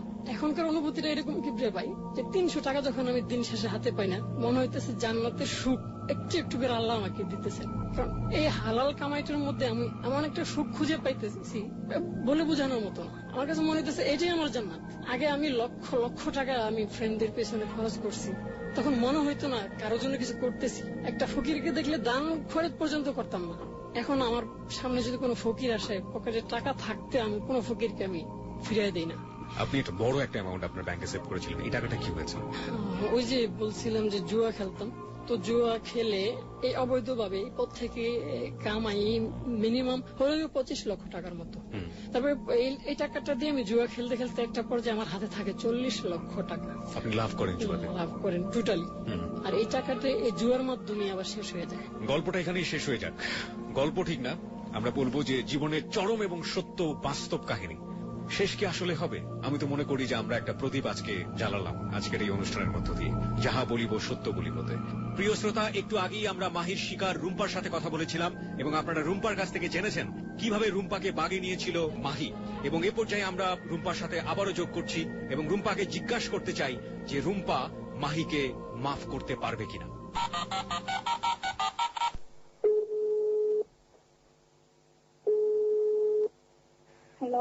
রুম্পা, আপনার এই যে ঘটনা, এই ঘটনা যদি ঘটেই যেত, যদি সত্যি সত্যি মাহি সেদিন আপনাকে তুলে দিত তাদের হাতে, এবং আপনার জন্য যে অনিশ্চিত ভবিষ্যৎ, আমরা বলতে পারি যে হয় আপনি কোনোভাবেই ভালো থাকতেন না, আপনি আদৌ বেঁচে থাকতেন কিনা সেটাও তো আপনি জানেন। তো এটা যখন মনে হয়, তখন মাহির প্রতি আপনার কি ধরনের ফিলিংস জন্ম নেয়? এভাবেই হোক আমার মনের মধ্যে ঢুকার পর ও যে এই ধরনের একটা কাজ করলো, মানে আমার এখনো মনে হলে মানে আমার খুবই খুবই খারাপ লাগে। মানে ওর প্রতি খুব ঘৃণা হয় আমার, যে এই ধরনের একটা কাজ করলো। আবার এইটাও মনে হয় যে আমাকে একটা চকের হাতে উঠে দিয়া আবার উদ্ধার করলো, মানে আবার ও ব্রেক নিয়ে আসলো। এটাও মানে মনে হয় যে কি সেজন্য এটা আবার করলো। না, এটা হচ্ছে যে এটা তো খারাপ লাগার একটা জায়গা তো আছেই, যে আপনাকে এরকম একটা বিপদে সে ফেলতে যাচ্ছিল এবং অসৎ একটা কাজ করতে যাচ্ছিল। আবার একইভাবে কি ক্ষমা করতে পারেন যে সেই ছেলেটাই আপনাকে শেষ পর্যন্ত বিপদের হাতে তুলে না দিয়ে আপনাকে সে নিজের জীবন বাজি রেখে সে বাঁচিয়েছে? সত্যি করে একটা কথা বলবেন যে আপনি কি মাহিকে মাফ করতে পেরেছেন? আমি মাফ করতে চাইতেছি, ও যদি ভালো হয় ওই উদ্দেশ্যে। মাহি, আপনার কিছু বলার আছে রুম্পাকে? হ্যাঁ, আমি সরি বলতে চাই। আসলে আমি যা করছি একেবারে অন্যায় করছি। প্লিজ তুই আমাকে মাফ করে দাও। আমি আসলে তোমার লাইফটা অনেক মানে নষ্ট করে দিতেই চাইছিলাম। আমি তোমার উদ্ধার করছি সেটা কিচ্ছু না, মানে আমি আমার অন্যায়ের দিক থেকে আমি তোমার কাছে ক্ষমা চাচ্ছি, আমাকে মাফ করে দাও প্লিজ। হ্যাঁ রুম্পা, আপনার কিছু বলার থাকলে? মাহি, তুমি যদি ভালো হও তাহলে আমি তোমাকে মাফ করে দেবো। অনেক অনেক ধন্যবাদ রুম্পা, আপনি যাহা বলিব সত্য বলিবতে সময় দিয়েছেন। আপনি অনেক ভালো থাকবেন এবং আপনার যে ভবিষ্যৎ সেটা একেবারেই নিরাপদ হোক, সেই শুভকামনা থাকছে আপনার জন্য। অনেক ধন্যবাদ। মাহিকে আমরা এখানেই বিদায় জানাচ্ছি, কিন্তু ও বলেছে যে ওর যা শাস্তি হয় সেটা ও মাথা পেতে নেবে এবং সেটা ওর 100 বার কাম্য। এই যে মাথা পেতে নেয়ার যে জায়গাটা, এই মাথা পেতে নেয়ার যে বোধের জায়গাটা, এটা হচ্ছে বিবেক। আমরা আমাদের অনুষ্ঠানে বলেছি যে মানুষ মাত্রই দুনিয়াতে বিবেক নিয়ে জন্মগ্রহণ করে।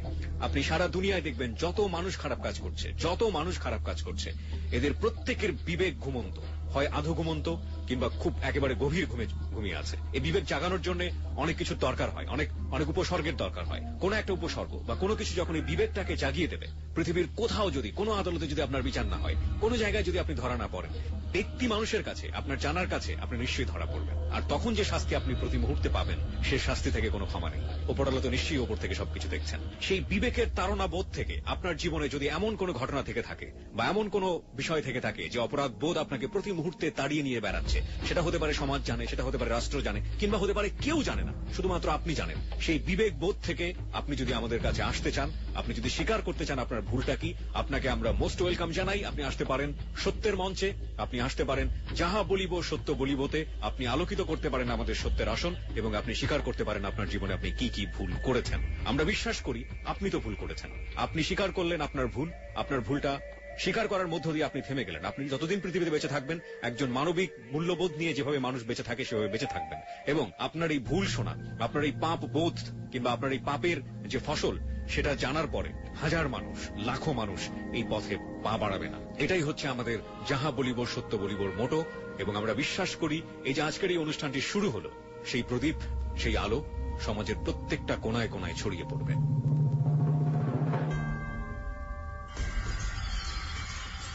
ভুল শুদ্ধ মিলিয়েই মানুষ। আপনি যখন ভুল করেন